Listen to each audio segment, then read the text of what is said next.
Story की शुरुआत होती है केनेची नाम के एक हार्डकोर गेमर से। वो दिन हो या रात, सुबह हो या शाम, बस गेम ही खेलता रहता था। उसने एक सिंगल गेम को कंप्लीट करने के चक्कर में अपनी लाइफ के पूरे 3 साल लगा दिए थे, लेकिन फिर भी वो सेटिस्फाइड नहीं था, क्योंकि उसके लेवल की कोई भी गेम मार्केट में आई ही नहीं थी। वो अक्सर सोचता था, यार मैं कैसी बेकार गेम्स खेल रहा हूँ, मुझे कोई ऐसी गेम चाहिए जो इतनी हार्ड हो कि उसे कंप्लीट करने में कम से कम 10 साल लग जाए। इसी सोच के साथ केनेची अपने कंप्यूटर पर एक अल्ट्रा हार्ड और एक्सट्रीम गेम ढूंढना शुरू करता है। काफी देर तक सर्च करने के बाद भी उसे कुछ स्पेशल नहीं मिलता। तभी अचानक उसका कंप्यूटर बिना किसी रीजन के ग्लिच करना शुरू हो जाता है। उसकी स्क्रीन पर एक अननोन गेम विंडो खुल जाती है। उसमें लिखा होता है, this game is full of fantasy. साथ ही डिफिकल्टी के ऑप्शंस आते हैं, इजी, नॉर्मल, हार्ड और एक अननोन ऑप्शन, हेल मोड। केनेजी ने आज तक हेल मोड के बारे में कभी नहीं सुना था, लेकिन एक्सट्रीम चैलेंज के चक्कर में वो सीधा हेल मोड सिलेक्ट कर लेता है। अब उसके सामने क्लास चूज करने का ऑप्शन आता है, स्वॉर्ड्समैन, शील्ड, मजिशियन या समनर।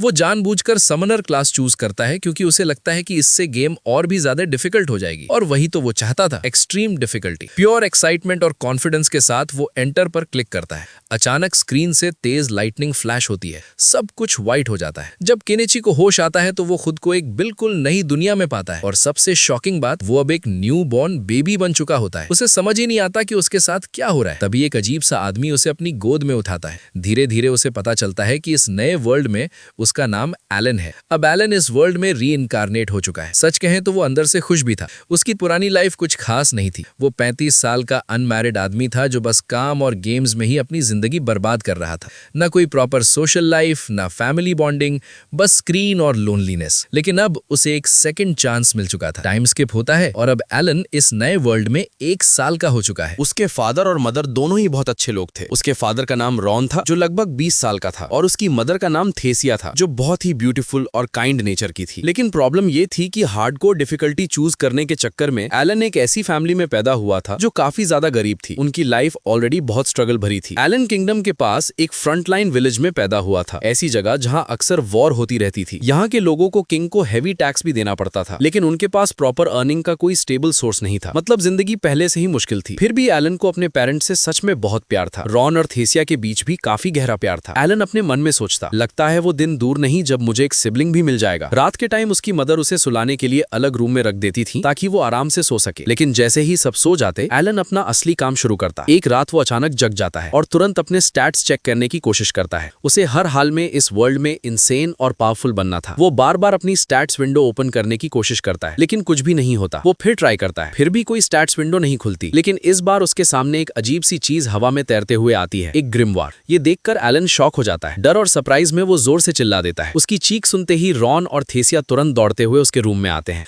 लेकिन वहां आकर वो देखते हैं कि एलन तो आराम से सो रहा है। एलन को मजबूरन प्रिटेंड करना पड़ता है, ताकि उसका सीक्रेट उनके सामने ना आ जाए। उसके पेरेंट्स सोचते हैं कि शायद उसने कोई बुरा सपना देखा होगा। वो उसे प्यार से देखते हैं और वापस चले जाते हैं। जैसे ही रूम फिर से शांत होता है, एलन धीरे से अपनी आंखें खोलता है। वो हवा में तैरते हुए उस ग्रिमवार को पकड़ता है और धीरे से ओपन करता है। अंदर उसके बारे में और उसकी एबिलिटीज के बारे में काफी कुछ लिखा होता है। एलन अपना ग्रिमवॉर पढ़ना शुरू करता है। उसमें उसके सारे स्टैट्स और उसकी समनर मैजिक के बारे में डिटेल लिखी होती है।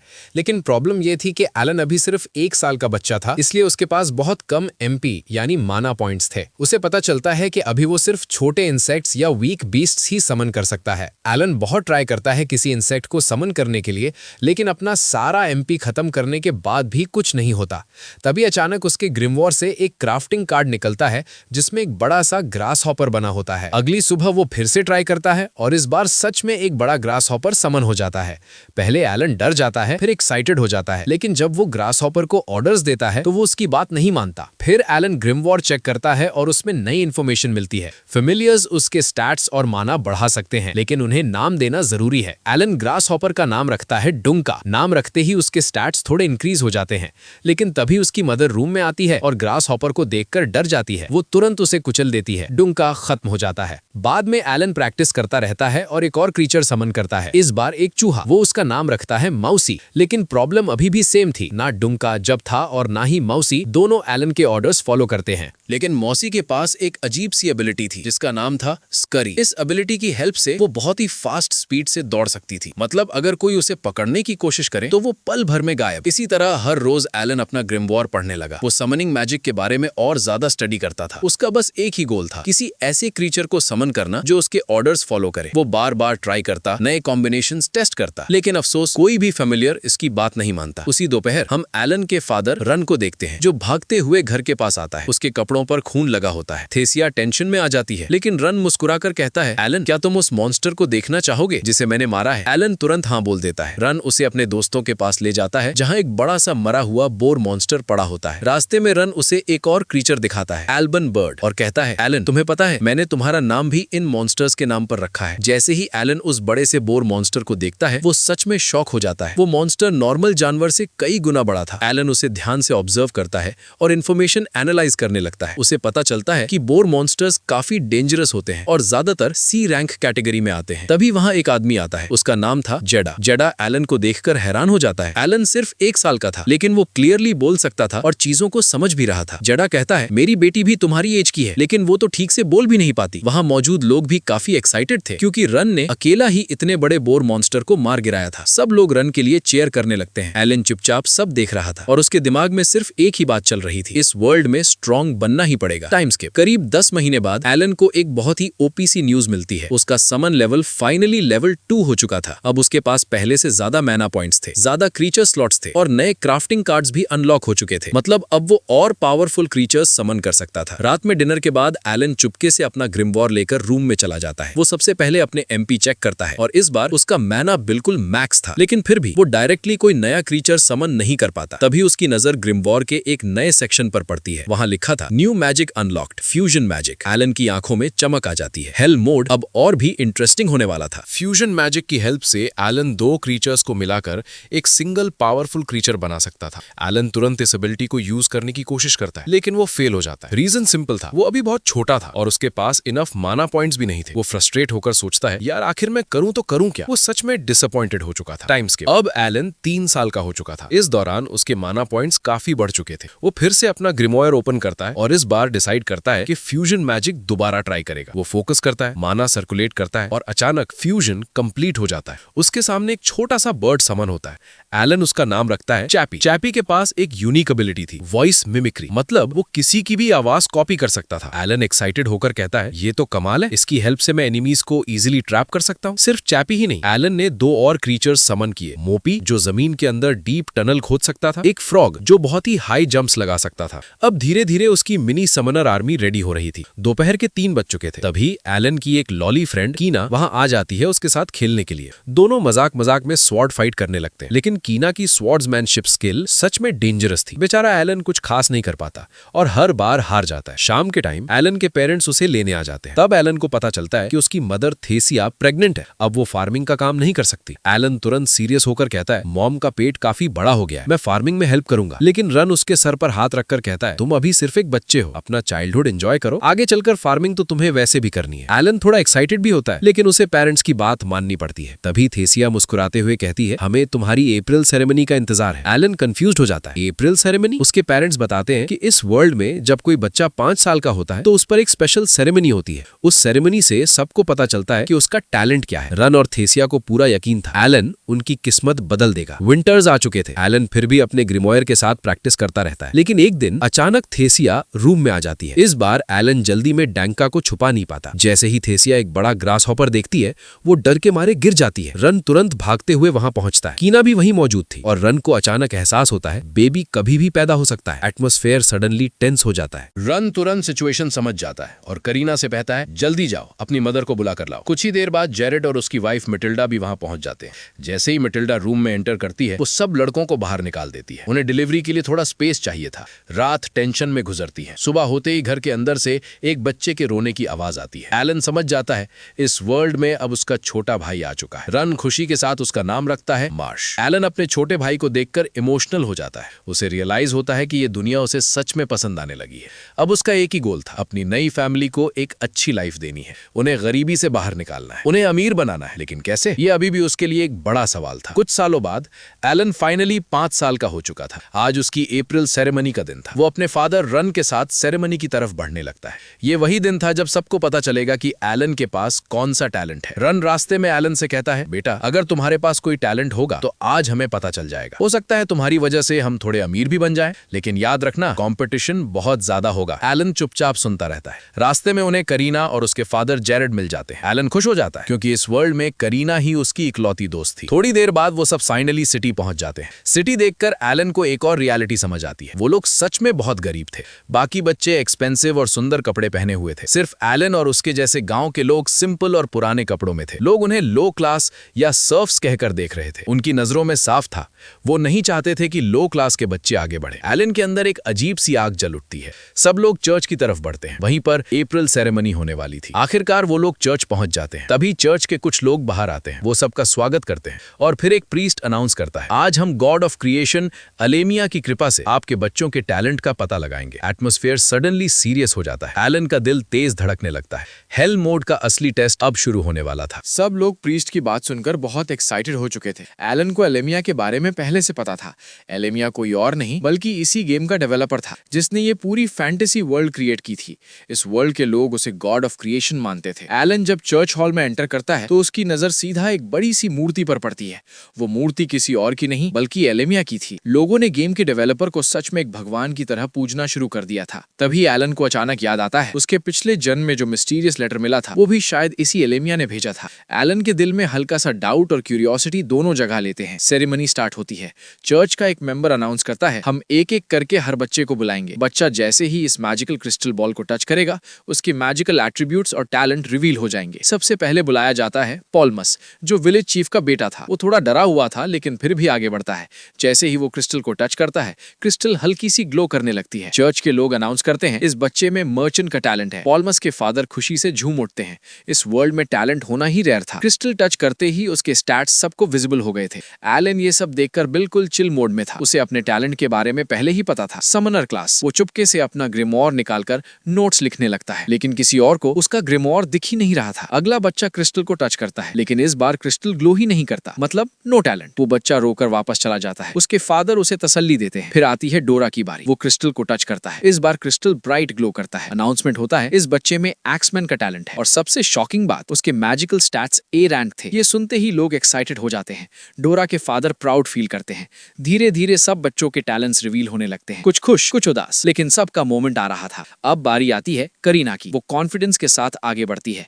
जैसे ही वो क्रिस्टल को टच करती है क्रिस्टल इतनी तेज रोशनी से ग्लो करता है कि सब लोग आंखें छुपा लेते हैं। जैरेड टेंशन में आगे बढ़ने लगता है। चर्च के मेंबर्स शॉक होकर उसकी स्टैट्स विंडो देखते रह जाते हैं। अनाउंसमेंट होता है, ये कोई ऑर्डिनरी टैलेंट नहीं है, इस बच्ची के पास इस वर्ल्ड का रेयरेस्ट टैलेंट है, स्वॉर्ड लॉर्ड। सब लोग स्टन्ड हो जाते हैं। उसके स्टैट्स बाकी सब बच्चों से कई गुना ऊपर थे। लोग आपस में फुसफुसाने लगते हैं, एक लो क्लास फैमिली की बेटी इतनी पावरफुल कैसे हो सकती है। एलन अपनी दोस्त के लिए जेन्युइनली खुश था। और अब फाइनली एलन की बारी आ चुकी थी। वो आगे बढ़ता है, क्रिस्टल के सामने खड़ा होता है, अपना हाथ धीरे से क्रिस्टल पर रखता है लेकिन कुछ भी नहीं होता, ना ग्लो ना लाइट ना कोई रिएक्शन। सब लोग थोड़ा कंफ्यूज हो जाते हैं। एलन फिर से ट्राई करता है, इस बार थोड़ा ज्यादा फोकस के साथ। एटमॉस्फेयर बिल्कुल साइलेंट हो चुका था। हेल मोड का असली ट्विस्ट शायद अब शुरू होने वाला था। जैसे ही एलन दूसरी बार क्रिस्टल को टच करता है अचानक से क्रिस्टल इतनी तेज रोशनी से ग्लो करने लगता है कि पूरा हॉल चमक उठता है। लाइट इतनी पावरफुल थी कि एलन पीछे गिर जाता है। सब लोग शॉक में आ जाते हैं। रन तुरंत भागकर एलन के पास आता है लेकिन तभी चर्च के लोग सीरियस टोन में कहते हैं, इस बच्चे के पास कोई भी टैलेंट नहीं है। पूरा हॉल एकदम साइलेंट हो जाता है। एलन खुद भी शॉक में था। वो तुरंत अपने स्टैट्स चेक करता है लेकिन उसके स्टैट्स बिल्कुल अजीब थे। उसकी सारी एट्रीब्यूट्स ई रैंक पर गिर चुकी थी, जैसे इस सिस्टम में कोई ग्लिच आ गया हो। एलन अपने मन में गुस्सा करता है, ये कैसी गेम है, जरूर इसमें कोई बग है। मैंने हेल मोड चूज किया था, इसका मतलब ये नहीं कि सब कुछ जीरो हो जाए। रन उसके कंधे पर हाथ रखकर उसे तसल्ली देता है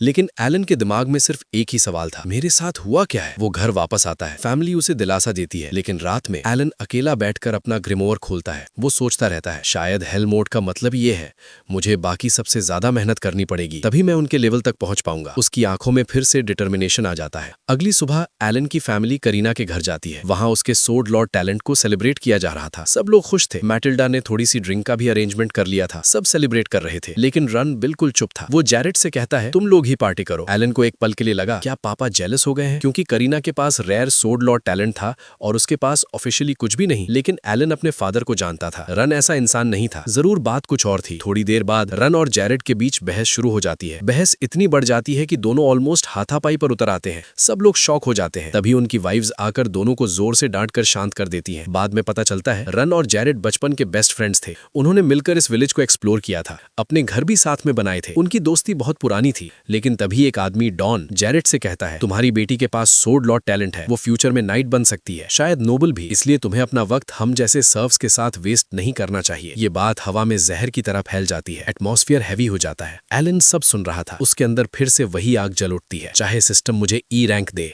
चाहे दुनिया मुझे लो क्लास कहे, मैं सबको गलत साबित करूंगा। हेल मोड का असली स्ट्रगल अब शुरू हो चुका था। जेरेड गुस्से में बोलता है, तुम पागल हो गए हो क्या? वो लोग साथ मिलकर काम कर रहे थे। इतने में दौड़ते हुए एक आदमी जेरेड के पास आता है और कहता है, जेरेड आपकी बेटी को नाइट्स बुला रहे हैं। अब चाहे ना चाहे सबको सिटी की तरफ जाना पड़ता है। जेरेड और रेडन तुरंत सिटी की तरफ बढ़ जाते हैं। उधर एलन के पास डोरा नाम का लड़का आता और पूछता है, तू यहाँ क्या कर रहा है? लेकिन एलन को जवाब नहीं दे पाता। तभी कैरन डोरा पर काफी ज्यादा गुस्सा हो जाती है। इसी बीच किंगडम के नाइट्स सिटी में एंटर करना शुरू कर देते हैं। उनके आने की खबर से सब लोग शॉक हो जाते हैं। और फिर वहां आता है नाइट्स का कैप्टन ज़ैनोफ। ज़ैनोफ आगे बढ़कर जेरेड और विलेज चीफ से कहता है, मैंने सुना है इस वर्ल्ड में कोई स्वॉर्ड लॉर्ड है। जेरेड जवाब देता है, हाँ आपने सही सुना, वो मेरी बेटी है। तभी दौड़ते हुए कैरन भी वहां पहुंच जाती है। ज़ैनोफ उसे देखकर कहता है, ये 5 साल की लड़की स्वॉर्ड लॉर्ड है, मुझे यकीन नहीं होता। वो डिसाइड करता है कि वो खुद टेस्ट लेगा। सब लोग शॉक हो जाते हैं। टेस्ट? कैसा टेस्ट? ज़ैनोफ कहता है कि उसे लड़की पर और गांव वालों पर बिल्कुल भरोसा नहीं है, इसलिए कैरन को उसके आदमी के साथ 1 वर्सेस 1 डुअल करना होगा। ये सुनकर जेरेड और सब लोग गुस्से में आ जाते हैं। कैरन सिर्फ 5 साल की है और जिसके साथ डुअल होगा वो है वाइस कमांडर लब्रैंड, जिसके पास बहुत पावरफुल एबिलिटीज है। लेकिन उनके पास कोई ऑप्शन नहीं होता। मजबूरी में कैरन को डुअल एक्सेप्ट करना पड़ता है। वाइस कमांडर लब्रैंड आगे बढ़ता है, कैरन भी सामने आ जाती है। डुअल शुरू होता है। शुरुआत में लब्रैंड को कोई प्रॉब्लम नहीं होती, लेकिन फिर कैरन एक के बाद एक अटैक्स करना शुरू कर देती है। तभी लब्रैंड चीटिंग करता है। वो अचानक कैरन को जोर की लात मारता है और उसे पीछे फेंक देता है। ये देखकर जेरेड और एलन दोनों गुस्से से भर जाते हैं, लेकिन बाकी नाइट्स उन्हें पकड़कर रोक लेते हैं। और हम फिर कैरन की तरफ देखते हैं, जो जमीन पर गिरने के बाद भी हार मानने वाली नहीं लग रही थी। जब डुएल चल रहा होता है तभी अचानक कैरन के बॉडी से ग्रीन ऑरा निकलना शुरू हो जाता है। ये देखते ही ज़ैनफ समझ जाता है कि इस लड़की ने अपनी एक्स्ट्रा स्किल अवेकल कर ली है। अब कैरन सच में पहले से कई गुना ज्यादा पावरफुल हो चुकी थी। वो बिना रुके वाइस कमांडर लब्रैंड पर एक के बाद एक अटैक्स करना शुरू कर देती है। इस बार लब्रैंड उसके अटैक्स को हैंडल ही नहीं कर पाता और फाइनली कैरन उसकी स्वॉर्ड तोड़ देती है। ज़ैनफ तुरंत अनाउंस करता है, ये मैच खत्म हो चुका है। सब लोग कैरन की जीत से बहुत खुश हो जाते हैं। इसके बाद ज़ैनफ जेरेड के पास जाकर कहता है, मुझे माफ करना, मैंने तुम्हारी बेटी पर शक किया। फिर वो कहता है कि वो कैरन के फ्यूचर के बारे में बात करना चाहता है। अगर भरोसा ना हो तो जेरेड अपने दोस्तों को भी साथ ला सकता है। शाम को सब लोग विलेज चीफ के घर मिलते हैं। ज़ैनोफ अपना इंट्रोडक्शन देता है। वो बताता है कि उसे उसके मास्टर ने यहाँ भेजा था ताकि कंफर्म कर सके कि क्या यहाँ कोई स्वॉर्ड लॉर्ड है या नहीं। अब उसे पूरा यकीन हो चुका था। वो विलेज चीफ से कहता है, तुम्हारे गांव में स्वॉर्ड लॉर्ड ने जन्म लिया है, इसलिए मैं चाहता हूँ कि तुम अपने गांव का नाम चेंज करके कैरन विलेज रख दो। ये सुनकर जेरेड और बाकी लोग सच में शॉक हो जाते हैं। फिर ज़ैनोफ एक पुरानी बात बताता है। 3 साल पहले एक और बच्चा मिला था जिसके पास स्वॉर्ड लॉर्ड जैसा टैलेंट था। उसने रॉयल फैमिली के साथ काम भी किया, लेकिन बाद में पता चला कि वो असली स्वॉर्ड लॉर्ड नहीं, सिर्फ एक नॉर्मल स्वॉर्ड्समैन था। तब से नाइट्स ने रूल बना दिया था, जो भी स्वॉर्ड लॉर्ड होगा उसका टेस्ट लिया जाएगा। ज़ैनोफ जेरेड से कहता है, जब कैरन 12 इयर्स की हो जाएगी उसे मैजिकल एकेडमी भेजना होगा, उसके बाद वो रॉयल फैमिली के साथ काम कर सकती है। तभी डोरा पूछता है कि हम भी मैजिकल एकेडमी जा सकते हैं। कैरन एक्साइटेड होकर बोलती है, हाँ हम सब जाएंगे, एलन भी हमारे साथ आएगा। लेकिन कोई बोल देता है वो तो टैलेंटलेस है। एलन को ये सुनकर अजीब लगता है क्योंकि असल में उसकी मेंटल एज 40 साल की है और वो सबसे ज्यादा इंटेलिजेंट है। तभी ज़ैनोफ एलन और उसके फादर की तरफ देखकर पूछता है, वैसे आप लोग कौन है? रन अपना और अपने बेटे का इंट्रोडक्शन देता है, लेकिन ज़ैनोफ पहले से ही रन को जानता होता है। वो कहता है, तो आप ही वो फेमस बोर हंटर रन है। मेरे मास्टर को आपका दिया हुआ मीट बहुत पसंद है और मैंने सुना है कि आप बोर हंटिंग में बहुत इंपॉर्टेंट रोल प्ले करते हैं। ये सुनकर एलन को रियलाइज होता है कि उसके फादर तो सच में एक सुपरस्टार है। इतना सब होने के बाद सब लोग अपने घर की तरफ लौट जाते हैं और इस तरह कैरन का फ्यूचर ऑफिशियली चेंज हो चुका था और एलन की जर्नी भी धीरे धीरे एक नए मोड़ की तरफ बढ़ रही थी। एलन को धीरे धीरे ये एहसास होता है कि उसने ये गेम सीधा हेल मोड में स्टार्ट कर दिया है, लेकिन अब चाहे जो हो उसे ये गेम कंप्लीट करना ही होगा। कुछ सालों बाद फाइनली उसकी समन स्किल लेवल अप हो जाती है। ये देखकर एलन सच में शॉक हो जाता है। सिर्फ लेवल अप ही नहीं, उससे एक नई एनहांस्ड एबिलिटी मिलती है। उसके समन्स पहले से काफी स्ट्रांग हो जाते हैं, उनका रैंक जी से बढ़कर एफ हो जाता है और उसका फ्यूजन मैजिक भी काफी पावरफुल हो चुका होता है। एलन खुद से सोचता है, ये तो सच में एपिक है। अब उसका नेक्स्ट गोल क्लियर था, किसी तरह एक ड्रैगन समन करना। वो इस बात को लेकर काफी हाइट रहता है। उसकी इन्वेंट्री भी लेवल 20 से बढ़कर 30 हो चुकी थी। रात के टाइम एलन अपने पेरेंट्स के साथ डिनर कर रहा होता है। तब पता चलता है कि उसकी माँ थेरेसिया फिर से प्रेग्नेंट है, यानी एलन का एक और भाई या बहन आने वाला है। इसलिए घर की ज्यादा जिम्मेदारी अब एलन संभालने लगता है। वैसे भी उसका माइंड मैच्योर है और उसे इन सब चीजों में इंटरेस्ट भी है। डिनर के दौरान थेरेसिया रन से कहती है, लगता है इस बार हमें बेटी होगी, क्या तुमने कोई नाम सोचा? तभी एलन अपना ग्रिमवॉर खोलता है और नए चेंजेस देखने लगता है, लेकिन गलती से वो इस दुनिया के गॉड का नाम ले लेता है। उसके पेरेंट्स उसे तुरंत समझाते हैं, गॉड का नाम ऐसे कैजुअली नहीं लेना चाहिए। फिर एलन अपने फादर से पूछता है, फादर क्या आपका हार्ट ठीक हो गया? दरअसल रन ने भी अपना लेवल इंक्रीज कर लिया था, जिसे लोग ट्रायल ऑफ गॉड कहते हैं। रन रोज बोर हंटिंग पर जाता था और आज फाइनली उसने लेवल अप कर लिया। अब उसका बॉडी और बाइसेप्स भी पहले से काफी स्ट्रांग हो चुके थे। ये देखकर एलन के मन में एक और सवाल आता है, मैं कब लेवल अप करूंगा? उसका समन मैजिक तो स्ट्रांग हो गया था, लेकिन बाकी मैजिक स्किल्स अभी भी लेवल 1 और 2 पर ही अटकी हुई थी। बाद में एलन को समझ आता है कि अगर उसे और ज्यादा EXP चाहिए तो उसे मॉन्स्टर हंटिंग करनी होगी। लेकिन प्रॉब्लम ये थी कि वो अभी छोटा और गरीब था। वो विलेज से बाहर अकेला नहीं जा सकता था। इसलिए वो रन से रिक्वेस्ट करता है, फादर प्लीज क्या मैं आपके साथ मॉन्स्टर हंटिंग पर आ सकता हूँ? लेकिन रन सीधा मना कर देता है, नहीं ये कोई गेम नहीं है। रात को जब सब सो जाते हैं, एलन चुपचाप अपना ग्रिमवॉर फिर से खोलता है। उसके दिमाग में सिर्फ एक ही बात चल रही थी, अगर बाहर जाकर लेवल अप नहीं कर सकता तो क्या मैं कोई और रास्ता ढूंढ सकता हूँ? रात के टाइम जब एलन अपना ग्रिमवॉर खोलता है तब उसे एक मैसेज दिखाई देता है गेम के डेवलपर की तरफ से। दरअसल एलन पहले ही उन्हें गेम के ग्लिच के बारे में काफी मैसेजेस भेज चुका था। अब वो मैसेज पढ़ने लगता है। उसमें लिखा होता है कि ग्लिच फाइनली फिक्स हो चुका है, और सिर्फ ग्लिच ही नहीं, एलन के स्टैट्स भी अब नॉर्मल तरीके से एनहांस हो चुके थे। उसका माना पॉइंट S रैंक तक पहुंच चुका था। उसकी इंटेलिजेंस भी S रैंक हो गई थी। बाकी स्टैट्स A रैंक और C रैंक तक इंप्रूव हो गए थे। और सबसे बड़ी बात, उसके पास एक नई एबिलिटी आ चुकी थी, एन्चेंटिंग एबिलिटी। एक्साइटेड होकर एलन एक्सपेरिमेंट के लिए डंका को समन करता है। जैसे ही डंका समन होता है, एलन उसका स्किल कार्ड चेक करता है और शॉक हो जाता है। डंका के स्टैट्स अनबिलीवेबल हो चुके थे। वो लिटरली ग्लो कर रहा था। लेकिन तभी थेरेसिया वहां जाती है और एक बार फिर बेचारा डंका खत्म। अगली सुबह एलन घर के कामों में बिजी होता है, लेकिन उसका दिमाग अभी भी मैजिक और स्टैट्स में ही लगा हुआ था। थेरेसिया उसे बोलती है, अपने डैड को बाय बोलो, वो हंटिंग पर जा रहे हैं। रन हंटिंग के लिए निकल जाता है। एलन गार्डन में आता है और सोचता है उसका समन मैजिक तो स्ट्रांग हो गया है, लेकिन उसने अब तक प्रॉपर्ली फ्यूजन मैजिक यूज नहीं किया। उसने कई बार ट्राई किया था पर कभी कोई नया क्रीचर नहीं मिला। आज वो डिसाइड करता है एक लास्ट ट्राई करेगा। वो 2 F रैंक क्रीचर्स को फ्यूज करता है और इस बार फ्यूजन मैजिक सक्सेसफुल हो जाता है। उसे एक न्यू कार्ड मिलता है। एलन एक्साइटेड होकर कार्ड देखता है, लेकिन शॉक हो जाता है। क्रीचर का रैंक तो F है, पर वो सिर्फ एक घास है। एलन थोड़ा डिसअपॉइंटेड हो जाता है, बस एक घास। लेकिन फिर वो उस घास के स्टैट्स चेक करता है और उसकी आंखें खुल जाती हैं। उस घास के स्टैट्स हेविली बफ्ड थे, पावर एक्सपेक्टेड से काफी ज्यादा थी। एलन तुरंत उसे अपने सामने समन करता है। ग्रास अपीयर होती है, लेकिन वो नॉर्मल घास जैसी नहीं लग रही थी, वो ज्यादा एक सेब जैसी दिख रही थी। एलन अब पूरी तरह शॉक में था। फिर वो मुस्कुराता है और कहता है, शायद सबसे पहले मुझे तुम्हें एक नाम देना चाहिए, एप्पल। एलन उस नए ग्रास टाइप क्रीचर को देखकर कहता है, तुम एक शेप जैसे दिखते हो, इसलिए मैं तुम्हें नाम दूंगा अरोमा। जैसे ही वो नाम देता है, अरोमा अपना स्टैट्स विंडो एलन को दिखा देता है। एलन थोड़ा ऑब्जर्व करता है और बोलता है, लगता है तुम फाइट के लिए नहीं बने हो। फिर वो अरोमा को ऑर्डर देता है, अपनी एबिलिटी यूज करो। अचानक अरोमा एक सैपलिंग मतलब छोटा पौधा में कन्वर्ट हो जाता है। उसकी स्पेशल पावर ये थी कि वो सैपलिंग बनकर एक बहुत ही सूदिंग और पावरफुल स्मेल जनरेट कर सकता था। लेकिन तभी पीछे से एलन की मॉम आ जाती है। एलन घबरा जाता है। वो जल्दी से बोलता है, अरोमा गायब हो जाओ जल्दी। लेकिन अरोमा उसकी बात नहीं मानता। इसी बीच कैरन भी वहां आ जाती है, क्योंकि वो रोज एलन के साथ प्रैक्टिस करती थी। रोज की तरह आज भी दोनों स्पारिंग करते हैं और रोज की तरह एलन फिर हार जाता है। बाद में एलन अपना ग्रिमॉयर चेक करता है। उसे पता चलता है कि उसकी स्वॉर्ड स्किल अब लेवल 3 हो चुकी है। फिर उसके दिमाग में एक आइडिया आता है, क्या अरोमा की एबिलिटी से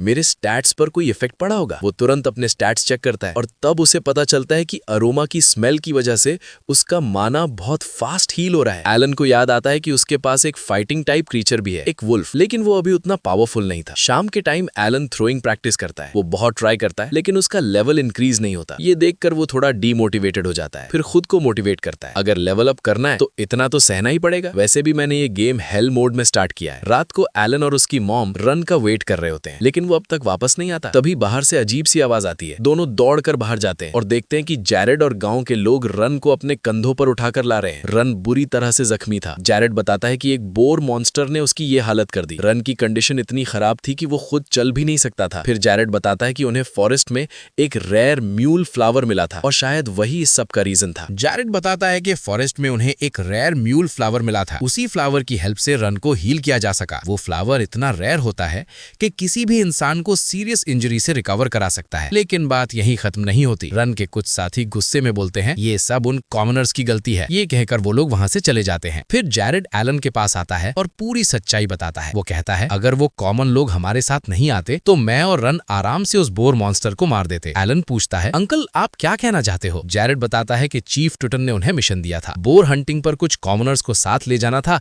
ताकि वो हंटिंग का एक्सपीरियंस ले सके। लेकिन वो लोग बिल्कुल भी ट्रेन्ड या पावरफुल नहीं थे। हंट के दौरान जब बोर मॉन्स्टर ने अटैक किया तो वो कॉमन लोग घबराकर बीच मिशन छोड़कर भाग गए। रन उन्हें बचाने के चक्कर में खुद बुरी तरह इंजर्ड हो गया। और एक और प्रॉब्लम थी, जब से कैप्टन जैनॉफ ने रन की तारीफ की थी तब से कुछ लोग उससे जलने लगे थे। चीफ टुटन के कहने पर ही रन और जैरेड को उन कॉमनर्स को साथ लेना पड़ा था। प्रैक्टिस के टाइम भी वो लोग सीरियस नहीं थे, ना प्रॉपरली ट्रेन कर रहे थे, ना सुन रहे थे, और जब असली डेंजर आया तो सबसे पहले भाग गए। जैरेड आखिर में एलन से कहता है तुम्हें स्ट्रांग बनना होगा। ये बात एलन के दिल पर सीधा लगती है। वो अपने आप से सोचता है मैं क्या कर रहा हूँ? मैं एक हार्डकोर गेमर हूँ, लेकिन ये मेरे पेरेंट्स के लिए गेम नहीं है। ये उनकी रियल लाइफ है। उनके लिए ये सर्वाइवल है। उनकी मेहनत असली है और मैं सिर्फ इसे गेम की तरह ट्रीट कर रहा हूँ। उस मोमेंट एलन सच में चेंज हो जाता है। वो अपने पेरेंट्स से कहता है अब से मैं घर का सारा काम संभालूंगा। उसके पेरेंट्स शॉक हो जाते हैं। अगली सुबह एलन जल्दी उठकर वेल के पास जाता है।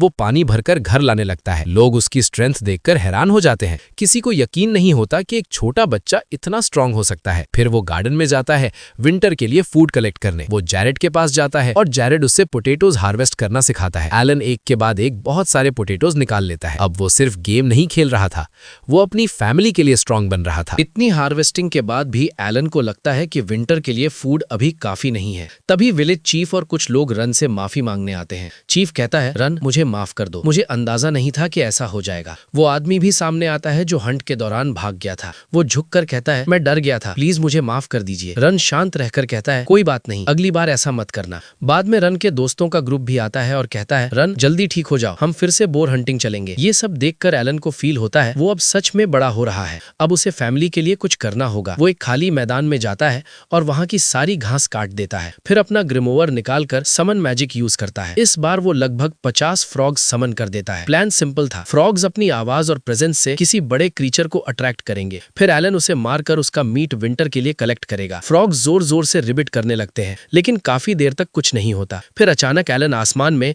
एक बड़ा सा उड़ता हुआ परिंदा देखता है। वो कोई नॉर्मल बर्ड नहीं था, वो था एल्बा हेरॉन, एक B rank monster. Alan shock हो जाता है, इतना पावरफुल मॉन्स्टर यहाँ। एल्बा हेरॉन नीचे आते ही एक एक करके सारे फ्रॉग्स को मार देता है। एलन देखता है कि उसकी स्किल्स एनहांस हो चुकी हैं और वो हिम्मत करके मॉन्स्टर पर अटैक करता है, लेकिन एल्बा हेरॉन उसे एक ही झटके में दूर फेंक देता है। एलन रुकता नहीं, वो अपना वुल्फ समन करता है, लेकिन बी रैंक मॉन्स्टर का लेवल ही अलग होता है। बर्ड एक एक करके सब वुल्फ्स को भी खत्म कर देता है। अब एलन अकेला रह जाता है। उसका माना और स्टैमिना दोनों गिर चुके थे। जितने भी समन्स उसने बुलाए थे सब मारे जा चुके थे। यही समनर का ड्रॉबैक था, समन्स मरेंगे तो प्रेशर सीधा उस पर पड़ेगा। एल्बा हेरॉन अब सीधा एलन पर अटैक करता है। एलन के मन में डर आता है, क्या मेरी इसेकाई जर्नी यहीं खत्म हो जाएगी? मॉन्स्टर उस पर फाइनल ब्लो देने के लिए आगे बढ़ता है। तभी एलन के दिमाग में एक आइडिया आता है। वो तुरंत अपना समन मैजिक यूज करता है। इस बार वो सकर्स, ब्लड सकिंग क्रीचर्स समन करता है। जैसे ही वो क्रीचर्स एल्बा हेरॉन पर चिपकते हैं वो उसका ब्लड और एनर्जी सक करना शुरू कर देते हैं। बैटल का फ्लो अचानक चेंज हो जाता है। मौका देखते ही एलन तुरंत अपने डॉग्स को भी एल्बा हेरॉन पर समन कर देता है। डॉग्स सीधा उस पर टूट पड़ते हैं। इसी डिस्ट्रैक्शन का फायदा उठाकर एलन खुद भी आगे बढ़ता है। वो अपनी स्वॉर्ड से फुल पावर के साथ अटैक करता है और फाइनली एल्बा हेरॉन गिर जाता है। मॉन्स्टर खत्म। एलन के दिमाग में तुरंत सिस्टम की आवाज आती है, Elba Heron defeated plus 100 EXP gained. Alan खुश हो जाता है। 100 EXP एक बी रैंक मॉन्स्टर के लिए काफी बड़ा रिवॉर्ड था। वो एल्बा हेरॉन का मीट लेकर विलेज वापस आता है। सब विलेजर्स शॉक हो जाते हैं। जैरेड, रन और बाकी लोगों को यकीन ही नहीं होता कि इतना छोटा बच्चा इतना पावरफुल मॉन्स्टर मार सकता है। करिन भी आती है और पूछती है सच में तुमने इसे फाइट करके मारा? लेकिन एलन अपना सीक्रेट रिवील नहीं करना चाहता था, इसलिए वो कैजुअल एक्टिंग करता है। नहीं नहीं, ये बस बैठा हुआ था, मैंने पीछे से पकड़ लिया। जैरेड नोटिस करता है कि मॉन्स्टर की बॉडी पर काफी बाइट मार्क्स भी हैं, लेकिन एलन तुरंत बोल देता है शायद फाइट के दौरान खुद ही लग गए होंगे। जैरेड थोड़ा कंफ्यूज तो होता है पर चुप रहता है। बाद में जैरेड और एलन एल्बा हेरॉन का ब्लड निकालने जाते हैं। जैरेड एलन को समझाता है। इसका ओरिजिनल वेट लगभग 60 किलो होता है। ब्लड निकालने के बाद सिर्फ 20 किलो रह जाता है। और सबसे बड़ी बात, इसके मीट और मैजिक स्टोन पर बैरन को 60% टैक्स देना पड़ता है। ये सुनकर एलन शॉक हो जाता है। विलेज ऑलरेडी पुअर है, फिर भी 60% टैक्स, ये अनफेयर था। तब एलन के दिमाग में एक प्लान आता है। वो जैरेड से कहता है, मेरे पास एक आइडिया है। दोनों विलेज चीफ के पास टैक्स देने जाते हैं। चीफ खुश होकर कहता है, वाह बहुत अच्छा काम किया, अब मुझे 60% टैक्स चाहिए और मीट भी। लेकिन जैरेड और एलन रेडी थे। जैरेड एक्टिंग शुरू करता है। वो ड्रामेटिक टोन में बोलता है, एलन के फादर रन, हमारे विलेज की हीरो, अभी इंजर्ड है। उनकी फैमिली के पास खाने को कुछ नहीं है। 60% टैक्स देने के बाद तो वो भूखे मर जाएंगे। चीफ के चेहरे पर थोड़ा गिल्ट दिखने लगता है। तब एलन भी अपनी एक्टिंग शुरू करता है, मैंने 7 दिन से कुछ नहीं खाया, मुझे बहुत भूख लगी है। ये सुनकर चीफ का दिल पिघल जाता है। आखिर में वो सिर्फ थोड़ा सा टैक्स लेता है, 60% नहीं। एलन ने सिर्फ मॉन्स्टर ही नहीं मारा, उसने सिस्टम को भी थोड़ा हिला दिया। अब वो सिर्फ स्ट्रॉन्ग नहीं हो रहा, वो स्मार्ट भी बन रहा है। एलन फिर पूछता है, अगर हम फ्यूचर में भी शिकार करें तो क्या कम टैक्स लोगे? चीफ तुरंत मना कर देता है, ये ऑफर सिर्फ आज के लिए था। कुछ महीनों बाद एलन वापस फील्ड में जाता है। इस बार वो फ्रॉग्स समन करता है ताकि अल्बा हेरन उनकी लालच में आ जाए। जैसे ही 2 मॉन्स्टर्स आते हैं, एलन अपना प्लान एग्जीक्यूट करता है। वो स्टॉकर्स और वुल्फ मॉन्स्टर समन करता है, दूर से पत्थर मारकर उनका एचपी और एमपी कम करता है और फाइनली दोनों को खत्म कर देता है। उसका ग्रिमवार अनाउंस करता है, लेवल अप, लेवल 1 से लेवल 2। उसके स्टैट्स काफी इंक्रीज हो जाते हैं। एलन खुश होकर बोलता है, इस हार्डकोर वर्ल्ड में मजा आ रहा है, जल्दी ही लेवल 3 तक पहुंचूंगा। घर वापस आने पर रिन फिर से शॉक हो जाता है कि इस बार एलन ने 2 मॉन्स्टर्स मार दिए। बाद में एलन कैरन के साथ शॉर्ट प्रैक्टिस करता है, लेकिन उसका फोकस कहीं और होता है। वो सोचता है विंटर आने वाला है, विलेज को वुड और रिसोर्सेज चाहिए, साथ ही अल्बा हेरन माइग्रेट करने वाले हैं, मतलब और हंटिंग के चांसेस। शाम को एलन अपने पेरेंट्स को सच बताता है। वो कहता है कि जब वो 1 साल का था तब लॉर्ड एल्मिया ने उसे ट्रायल ऑफ गॉड दिया था, जिसका मतलब है लेवल अप करने की पावर। वो बताता है कि उसके पास दूसरों से ज्यादा स्टैमिना, ज्यादा एचपी, ज्यादा एमपी और बेटर स्ट्रेंथ है। ये सब सुनकर उसके पेरेंट्स कंप्लीटली शॉक्ड रह जाते हैं। एलन के पेरेंट्स उससे पूछते हैं, अगर तुम्हें गॉड की प्रोफेसी और पावर मिली है तो सेरेमनी के दिन लोगों को तुम्हारा टैलेंट क्यों नहीं दिखा? एलन कामली जवाब देता है, गॉड ने अभी तक मुझे नहीं बताया कि मेरा एग्जैक्ट टैलेंट क्या है। ये सुनकर थ्रेशिया इमोशनल हो जाती है। वो एलन को गले लगा लेती है और बोलती है, मुझे पता था तुम स्पेशल हो, तुम अकेला ट्रायल ऑफ गॉड फेस कर रहे हो, अगर कभी किसी चीज की जरूरत हो हमें जरूर बताना। अंदर ही अंदर एलन सोचता है, सॉरी मॉम डैड, मैं आपको नहीं बता सकता कि मैं एक समनर हूँ, मैं मॉन्स्टर्स और क्रीचर्स को समन और कंट्रोल कर सकता हूँ, और मैं ये भी नहीं बता सकता कि मैं इस दुनिया में रीइनकारनेट हुआ हूं। तब रिन उसे वार्न करता है, अपनी पावर्स के बारे में किसी को मत बताना, लोग समझेंगे सेरेमनी में हमने चीटिंग की थी, लेकिन मैं जैरेड को जरूर बताऊंगा। वो अपनी बेटी के स्वॉर्ड गॉड होने पर बहुत फ्लेक्स करता है, अब मैं भी फ्लेक्स करूंगा। एलन हल्का सा स्माइल करता है, ठीक है डैड। Time skip. एलन अब 6 साल का हो चुका है। जब जैरेड उससे मिलता है तो उसकी ग्रोथ और प्रेजेंस देखकर शॉक हो जाता है। वो पूछता है, क्या सच में तुम्हें गॉड की प्रोफेसी मिली है? एलन सीधा जवाब देता है, हाँ। फिर एलन जैरेड के साथ सिटी जाता है सप्लाई ट्रेड करने। रास्ते में एलन पूछता है, सर्फ और कॉमनर में क्या डिफरेंस होता है? जैरेड समझाता है, कॉमनर्स हाई क्लास होते हैं और उन्हें कम टैक्स देना पड़ता है, सर्फ्स को ज्यादा टैक्स भरना पड़ता है और उनकी स्टेटस लोअर होती है। एलन फिर पूछता है, सर्फ कॉमनर कैसे बन सकता है? जैरेड बताता है, कहानियों के हिसाब से बैरन गिफ्ट के रूप में किसी को कॉमनर बना सकता है, लेकिन अगर खुद से बनना हो तो हर इंसान के लिए 10 गोल्ड कॉइन्स कलेक्ट करने पड़ते हैं। एलन तुरंत कैलकुलेशन करता है, मेरी फैमिली में 5 लोग हैं, मतलब मुझे 50 गोल्ड कॉइन्स चाहिए। सिटी पहुंचकर वो लोग अलग अलग शॉप्स पर जाते हैं। एलन अल्बा हेरन का मीट नमक के बदले ट्रेड करता है। वो धीरे धीरे सिटी के ट्रेड सिस्टम के बारे में सीखने लगता है। उसे पता चलता है 1 gold coin equals to 100 silver coins. अब एलन के दिमाग में सिर्फ एक गोल है, पैसे कमाओ, लेवल बढ़ाओ और अपनी फैमिली को बेटर स्टेटस दिलाओ। एलन सिटी में एक मेडिसिन शॉप पर जाता है और ओनर से पूछता है, हीलिंग मेडिसिन कहाँ मिलेगी? ओनर कहता है, पीछे स्टोर रूम में देख लो, वहां सब मिल जाएगा। वहां जाकर एलन अपना ग्रिमोर निकालता है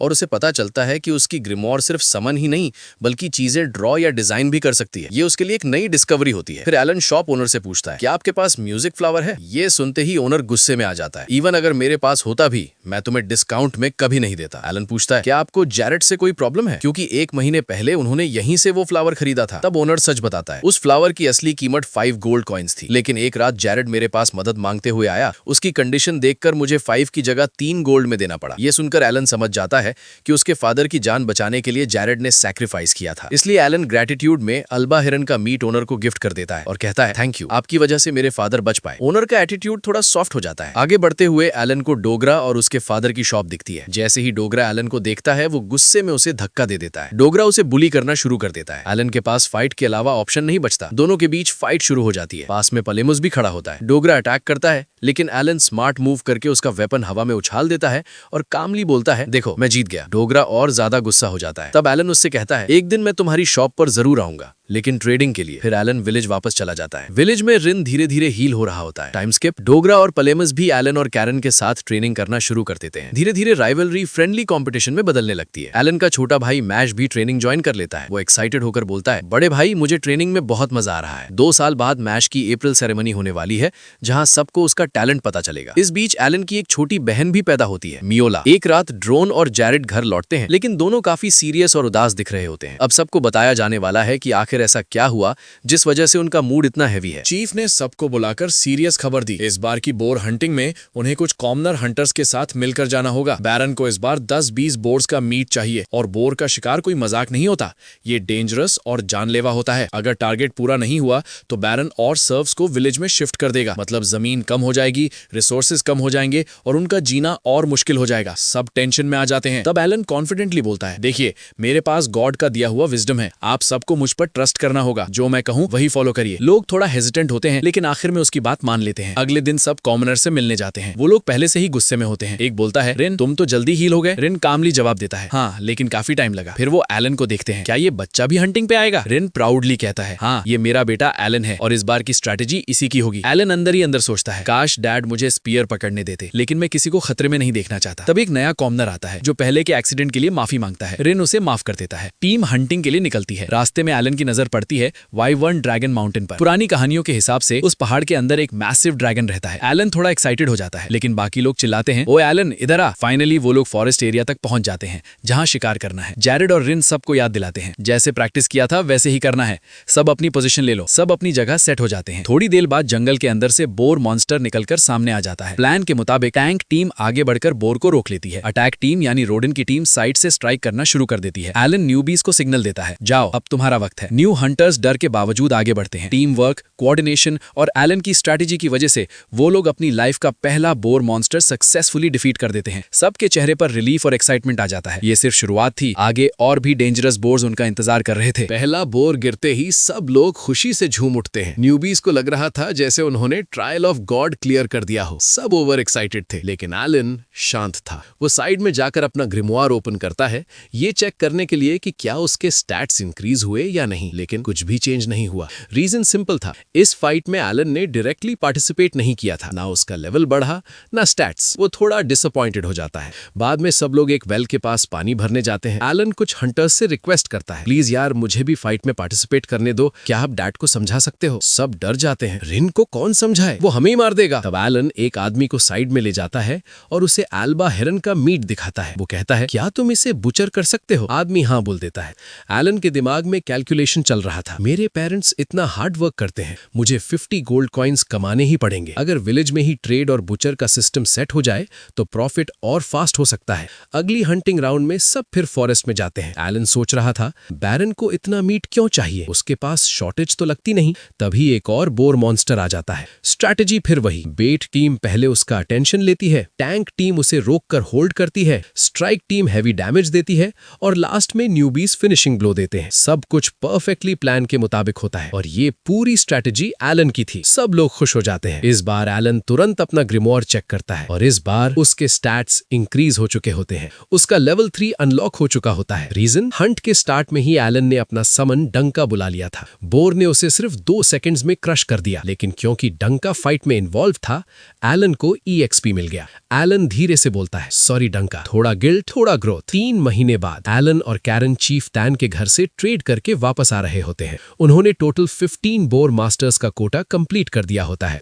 विलेज वापस पहुंचते ही रात को सेलिब्रेशन स्टार्ट होती है। लोग खुश है, मीट है, प्रोग्रेस है, लेकिन कहानी यहीं खत्म नहीं होती। एलन का गोल अभी भी क्लियर है, पावर, लेवल अप और अपनी फैमिली को बेटर फ्यूचर देना। विलेज में सेलिब्रेशन चल रही थी। जैरेड, रोडन और बाकी सब लोग पार्टी मूड में थे। तभी जेड की नजर एलन के पीछे रखी दारू की बोतल पर पड़ती है। अरे बच्चे, ये क्या है? एलन कैजुअली बोलता है, ये मुझे चीफ टैन ने गिफ्ट की है। सच तो ये था, एलन इसी मोमेंट का वेट कर रहा था। जैसे ही रिन और जेड बोतल देखते हैं, दोनों का एक्साइटमेंट कंट्रोल के बाहर हो जाता है। प्लीज बच्चे, हमें दे दे वो बोतल। एलन स्मार्टली डील रखता है, बोतल मिल जाएगी, लेकिन एक गेम खेलोगे। अगर आप जीत गए तो बोतल आपकी, अगर हार गए तो मुझे बोर हंटिंग में ले जाओगे और स्पीयर यूज करने दोगे। दोनों तुरंत मान जाते हैं। गेम कौन सी? Arm wrestling. उन्हें लगता है, अरे ये तो बस एक बच्चा है, लेकिन सच ये था, एलन का लेवल अब लेवल 6 तक पहुंच चुका था। Round 1, Alan versus Jared. दोनों आर्म रेसलिंग स्टार्ट स्टार्ट करते हैं। जैरेड कॉन्फिडेंट था, लेकिन एलन इजीली उसका हाथ नीचे दबा देता है। सब शॉक। राउंड 2, एलन वर्सेस रिन। अब रिन आता है। रिन सच में एक बीस्ट था। फाइट स्टार्ट होती है और 1 सेकंड में ही रिन एलन को हरा देता है। एलन सोचता है डैड का अटैक स्टैट शायद 300 के आसपास होगा। डील टेक्निकली लूज हो गई, लेकिन पार्टी फिर भी कंटिन्यू होती है। थोड़ी देर बाद सब लोग इतना पी लेते हैं कि फुल टोन हो जाते हैं।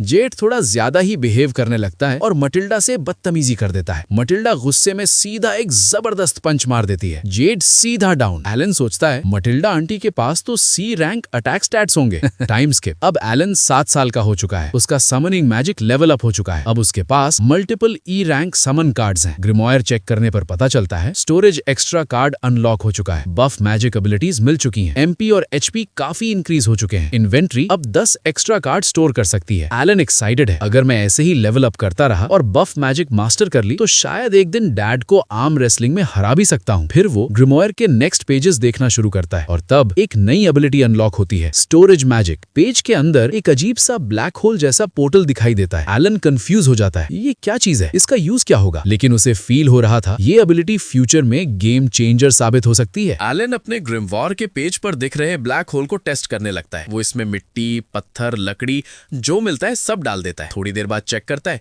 और रियलाइज करता है ये कोई नॉर्मल चीज नहीं, ये एक्चुअली स्टोरेज मैजिक है। मतलब वो इसके अंदर कुछ भी स्टोर कर सकता है। एलन शॉक में सोचता है ये तो गॉड टियर रेड स्किल होती है। गेम के डेवलपर्स ने मुझे ये क्यों दी? उसका लॉजिक सिंपल था, गेम्स में कोई भी एबिलिटी बिना रीजन के नहीं मिलती। जब सबसे ज्यादा जरूरत होती है तभी मिलती है। तो फिर मुझे स्टोरेज मैजिक की जरूरत किस चीज के लिए पड़ेगी? वो बाहर जाकर ई रैंक समन्स करने की ट्राई करता है। एमपी फुल है लेकिन समन एक्टिवेट ही नहीं होता। वो ग्रिमवॉर चेक करता है, वहां लिखा होता है E rank magical stone required. Alan समझ जाता है कि मैजिक स्टोन के बिना समन पॉसिबल नहीं। वो घर वापस जाता है और याद करता है कि उसने कुछ पैसे और मैजिकल स्टोन्स एक जगह स्टोर करके रखे थे। वो उनमें से कुछ स्टोन्स लेकर बाहर आता है। पहली बार डायरेक्टली समन करता है, कुछ नहीं होता। फिर वो मैजिकल स्टोन को उस स्टोरेज मैजिक में डाल देता है और दोबारा समन एक्टिवेट करता है। इस बार मैजिक एक्टिवेट हो जाता है। एक बड़ी सी बटरफ्लाई समन होती है। एलन खुश होकर बोलता है बटरफ्लाई मैं तुम्हें चूज करता हूँ। तभी उसकी मॉम वहां आ जाती है। एलन जल्दी से समन को पीछे छुपा देता है, लेकिन सरप्राइज यहीं खत्म नहीं होता। सडनली एक बड़ा सा टाइगर टाइप बीस्ट उसके सामने आ जाता है। एलन 1 सेकंड के लिए डर जाता है, फिर रियलाइज करता है ये भी उसका ही समन है। वो उसका नाम रखता है तामा। उसके स्टैट्स चेक करता है, बीस्ट का पावर लेवल काफी इंसेन होता है। अब एलन के दिमाग में एक नया आइडिया आता है, फ्यूजन मैजिक। वो बटरफ्लाई और तामा को फ्यूज करने की ट्राई करता है, लेकिन बिना एक्स्ट्रा रिसोर्स के फ्यूजन फेल हो जाता है। फिर वो मैजिकल स्टोन का यूज करता है और फाइनली एक नया बर्ड टाइप क्रीचर क्रिएट हो जाता है। एलन को समझ आता है स्टोरेज मैजिक का असली काम सिर्फ आइटम स्टोर करना नहीं, बल्कि मैजिक स्टोन्स को एफिशिएंटली यूज करके एडवांस्ड समन्स और फ्यूजन अनलॉक करना है। शाम को एलन अपने डैड से पूछता है हमारे विलेज में हॉर्न रैबिट्स अब क्यों नहीं आते? रिन बताता है क्योंकि हमने विलेज के चारों तरफ प्रोटेक्शन बैरियर लगा दिया है। एलन के दिमाग में तुरंत कैलकुलेशन स्टार्ट हो जाती है, मतलब सेफ जोन के बाहर ही रियल ग्रोथ पॉसिबल है। विलेज के अराउंड प्रोटेक्शन बैरियर लग चुका था, इसलिए अब हॉर्न रैबिट्स अंदर आते ही नहीं थे। ये सुन के एलन थोड़ा सैड हो जाता है, क्योंकि उसको पता था सिर्फ हॉर्न रैबिट से ही उसे ई रैंक मैजिकल स्टोन्स मिलते थे और मैजिकल स्टोन्स के बिना उसकी समनिंग ग्रोथ रुक जाती। अब उसके पास मॉन्स्टर्स ही नहीं, मतलब स्टोन्स भी नहीं। सीन शिफ्ट होता है, बाकी बच्चे ट्रेनिंग कर रहे होते हैं। तब एलन पैलेमस से पूछता है तुम इंटेलिजेंट हो, मैजिक स्टोन्स के बारे में क्या पता है? पैलेमस एक्सप्लेन करता है मैजिक स्टोन्स मॉन्स्टर्स के हार्ट के पास मिलते हैं। उनका यूज टूल्स और मैजिक आइटम्स को पावर देने में होता है। जनरली डी और सी रैंक स्टोन्स इंपॉर्टेंट होते हैं। ई रैंक स्टोन्स को लोग ऑलमोस्ट यूजलेस समझते हैं और कभी कभी ई रैंक स्टोन्स घर के आसपास भी मिल जाते हैं। बस यही एलन के दिमाग में क्लिक करता है, अगर ई रैंक स्टोन्स इजीली मिल सकते हैं तो वो उन्हें लार्ज क्वांटिटी में कलेक्ट कर सकता है। कुछ टाइम बाद एलन के पास बहुत सारे ई रैंक मैजिकल स्टोन्स हो जाते हैं। अब उसके पास multiple E rank summons unlock हो चुके होते हैं। वो डिसाइड करता है कि उनकी एबिलिटीज टेस्ट करे। सडनली एक बोर मॉन्स्टर उस पर अटैक करता है, लेकिन एलन अकेला नहीं है। उसका ग्रास टाइप समन बनलाई उसे हील करता है। पपिलियन बटरफ्लाई एनिमी को डीबफ कर देती है। टामा बीस्ट फाइनल ब्लो देता है। टीम कोऑर्डिनेशन परफेक्ट था, लेकिन डेंजर खत्म नहीं होता। एक और बोर अटैक करता है, वो एलन को मारने वाला होता है। तब उसका एक और समन वॉली बर्ड टाइप उस मॉन्स्टर को स्टन करके बेहोश कर देता है और फिर एलन आंख खोलता है। ये सब सिर्फ एक ड्रीम सिमुलेशन था। वो अपने फ्यूचर बैटल सिनेरियोज इमेजिन कर रहा था। रियलिटी में अब एलन अपने सब समन्स को समन करता है। अब उसके पास क्लियर रोल डिस्ट्रीब्यूशन है। Insect type debuff, beast type offence, bird type type evasion या speed, grass type healing, rock type defence. सिर्फ 7 साल की एज में ही एलन को समनर्स के बारे में काफी डीप अंडरस्टैंडिंग हो चुकी है। अब उसका गोल क्लियर है, इस दुनिया का सबसे पावरफुल समनर बनना। समनर्स ऑलरेडी स्ट्रॉन्ग होते हैं और कहा जाता है कि पीक समनर्स डीमन लॉर्ड से भी ज्यादा पावरफुल हो सकते हैं। फायर, एलन का सफर अभी बस शुरू हुआ है और स्टोरेज मैजिक और unlimited E rank strategy future में गेम चेंजर बनने वाली है। Devil electric face. आगे हम देखते हैं विलेज चीफ को, जिन्होंने गैरेट, एलन और रोडन को अपने घर पर खाने के लिए इनवाइट किया होता है। सब लोग आराम से बैठकर बात करना शुरू कर देते हैं। तभी विलेज चीफ एक बड़ी न्यूज देता है। वो कहता है, तुम लोगों को पता है अगले महीने हमारे विलेज में खुद बैरन आने वाले हैं। जैसे ही ये बात सब सुनते हैं, वहां का एटमॉस्फेयर एकदम चेंज हो जाता है। सब लोग काफी ज्यादा एक्साइटेड हो जाते हैं। लेकिन इसी बीच विलेज चीफ एलन की तरफ देखकर कहता है, एलन मुझे तुम्हारी हेल्प चाहिए। एलन थोड़ा सरप्राइज हो जाता है, हेल्प किस चीज में? दरअसल चीफ को एक ऐसा लड़का चाहिए था जो बैरन को पूरे विलेज का टूर करा सके, और उसके हिसाब से एलन इस जॉब के लिए परफेक्ट था। लेकिन गैरेट और रिन को ये बात बिल्कुल पसंद नहीं आती। वो गुस्से में कहते हैं, एलन ही क्यों, अपने बेटे को क्यों नहीं रख लेते? चीफ थोड़ा एम्बैरेस्ड होते हुए कहता है, सच कहूं मेरा बेटा किसी काम का नहीं है। अब ना चाहते हुए भी सबको ये डिसीजन मानना पड़ता है। एलन अपने मन में सोचने लगता है, उसका एक ही गोल था, किसी भी तरह सेल्फ से कॉमनर से ऊपर उठना। वो सोचता है, अगर बैरन विलेज में आ रहे हैं तो ये मेरे लिए गोल्डन अपॉर्चुनिटी हो सकती है। शायद बैरन उसे नोटिस करे, शायद उसकी किस्मत बदल जाए। इसी सोच के साथ एलन इस काम के लिए हाँ कर देता है। अब कहानी 1 महीने बाद शिफ्ट होती है। फाइनली बैरन विलेज में आ चुके होते हैं और उनके साथ उनकी बेटी सेसिल भी होती है। उनके साथ नाइट्स का कमांडर ज़ैनफ भी वहां प्रेजेंट होता है। सब लोग मिलकर खाना खाना शुरू कर देते हैं। जब बैरन पीट का पहला बाइट लेते हैं तो वो तुरंत इंप्रेस हो जाते हैं। वो विलेज चीफ से पूछते हैं, ये किस चीज का मीट है, काफी टेस्टी है। लेकिन चीफ को इस बात का आइडिया नहीं होता। तभी एलन आगे आता है। कॉन्फिडेंस के साथ वो एक्सप्लेन करता है, जो मीट आप खा रहे हैं वो बाहरों का है, हमने इसे रिसेंटली ही हंट किया था, इसीलिए फ्रेश है। बैरन एलन का बिहेवियर देखकर काफी इंप्रेस हो जाते हैं। वो चीफ से पूछते हैं, क्या ये तुम्हारा बेटा है? चीफ कहता है, नहीं नहीं, ये मेरा बेटा नहीं, ये रिन द बोर हंटर का बेटा है। ये सुनते ही ज़ैनफ भी उसे पहचान लेता है। फिर बैरन एक और सवाल पूछते हैं, क्या एलन का फादर कोई नाइट है? चीफ तुरंत कहता है, नहीं नहीं, वो तो सिर्फ एक शेरिफ है। और जैसे ही सेसिल ये बात सुनती है, उसके चेहरे का एक्सप्रेशन तुरंत चेंज हो जाता है। वो काफी ज्यादा गुस्से में आ जाती है। सेसिल गुस्से में एलन की तरफ देखकर कहती है, एक शेरिफ का बेटा यहाँ क्या कर रहा है? लेकिन सिचुएशन बिगड़ने से पहले ही बैरन उसे रोक देते हैं। वो शांत आवाज में कहते हैं, जो सेल्फ होते हैं वो भी हमारी तरह ह्यूमन ही होते हैं। ये सुनते ही सेसिल को मजबूरी में एलन से माफी मांगनी पड़ती है, लेकिन उसके फेस से क्लियरली पता चल रहा था ये माफी दिल से नहीं थी। अब ज़ैनफ भी एलन को पहचान चुका था। वो उससे बात करते हुए कहता है, एक साल में लगभग 20 बोर मारना इतना आसान नहीं होता। अगर तुम्हारी टीम को किसी भी हेल्प की जरूरत हो तो हमारे नाइट से कह देना। वो हार्ड वर्किंग भी है और पावरफुल भी। एलन अंदर ही अंदर सोचने लगता है ये लोग हमें अंडर एस्टिमेट कर रहे हैं। तभी एलन कॉन्फिडेंस के साथ जवाब देता है, एक साल में 20 बोर, ये तो हमारे लिए काफी इजी है। वो उन्हें बताता है कि सेल्फ हंटर्स के पास सिर्फ स्ट्रेंथ ही नहीं बल्कि काफी ओपी लेवल की पावर्स भी हैं। ये सुनकर सब थोड़ा सरप्राइज हो जाते हैं। अगला दिन बैरन, विलेज चीफ, ज़ैनफ और बाकी लोग बोर हंटिंग देखने के लिए निकल पड़ते हैं। उनके लिए एक सेफ आउटपोस्ट बनाया जाता है ताकि वो बिना डेंजर के पूरी हंटिंग देख सकें। तभी रेन और उसकी हंटर्स की टीम वहां पहुंचती है। ज़ैनफ उन्हें देखकर शॉक हो जाता है क्योंकि उन हंटर्स के पास प्रॉपर शील्ड्स, आर्मर और वेपन्स होते हैं। एलन एक्सप्लेन करता है, पिछले साल की हंटिंग से हमने बोर्स के फैंग्स, शील्ड्स और बाकी पार्ट्स कलेक्ट किए थे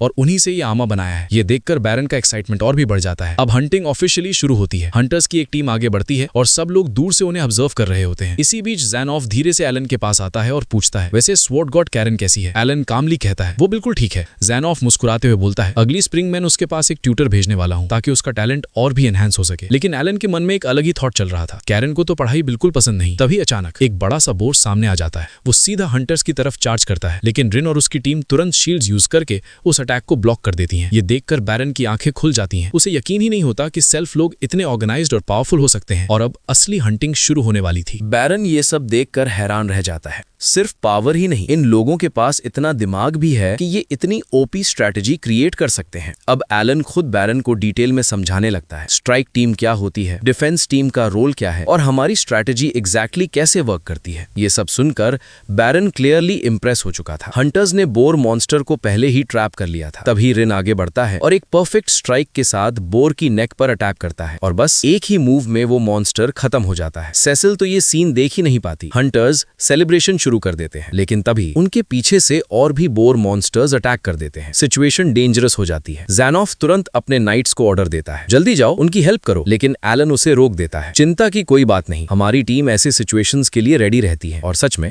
रोडान और उसकी टीम पहले से ही रेडी थी। वो शील्ड वॉल फॉर्मेशन यूज करते हैं और परफेक्ट कोऑर्डिनेशन के साथ सब बोर्ड्स को एलिमिनेट कर देते हैं। बैरन का रिस्पेक्ट अब और भी बढ़ चुका था। बैरन मुस्कुराते हुए कहता है, अब तुम लोगों को सिर्फ 17 बोर्ड्स और मारने हैं। एलन तुरंत करेक्ट करता है, 17 नहीं, अब सिर्फ 10 बचे हैं। आपके आने से पहले ही हम 7 को मार चुके थे। ये सुनते ही बैरन और भी इंप्रेस हो जाता है। एलन कॉन्फिडेंटली कहता है, अगला महीना खत्म होने से पहले कोटा कंप्लीट हो जाएगा। फिर एलन बैरन के पास जाकर कहता है, मेरी आपसे 2 रिक्वेस्ट्स हैं। पहली, हमें और शील्ड वॉल्स बनाने की परमिशन चाहिए। दूसरी, हमारे विलेज को ट्रेड करने की इजाजत दी जाए। बैरन पूछता है, क्यों? एलन जवाब देता है, इससे लोगों का मोटिवेशन और बढ़ेगा और हम और एफिशिएंटली हंटिंग कर पाएंगे। बैरन थोड़ा सोचता है और फिर हाँ कर देता है। जाने से पहले बैरन एलन से कहता है, तुमने काफी अच्छा काम किया है लड़के। लेकिन जब सेसिल एलन से मिलती है, वो ठंडे टोन में कहती है, तुमने कुछ स्पेशल नहीं किया, बस मेरे फादर ने थोड़ी तारीफ कर दी। एलन बस चुप रहता है। शाम को बैरन रिन और गैरेट को बुलाता है। एलन का दिल तेज धड़क रहा था। वो सोच रहा था, शायद अब हमारी जिंदगी बदलने वाली है। और फिर बैरन अनाउंस करता है, मुझे तुम्हारा विलेज और तुम्हारी हंटिंग स्किल्स पसंद आई हैं, इसलिए मैंने डिसाइड किया है मैं तुम दोनों के फैमिलीज को कॉमनर में कन्वर्ट करूंगा। ये सुनते ही एलन के सपने सच हो जाते हैं। अब वो सिर्फ एक सेल्फ नहीं था, अब वो ऑफिशियली एक कॉमनर बन चुका था। इसका मतलब वो विलेज के बाहर भी जा सकता है और बड़े लेवल पर हंटिंग कर सकता है। उसका बचपन का गोल था ड्रैगन को हंट करना और उसे टेम करना, और अब उसका पहला स्टेप कंप्लीट हो चुका था।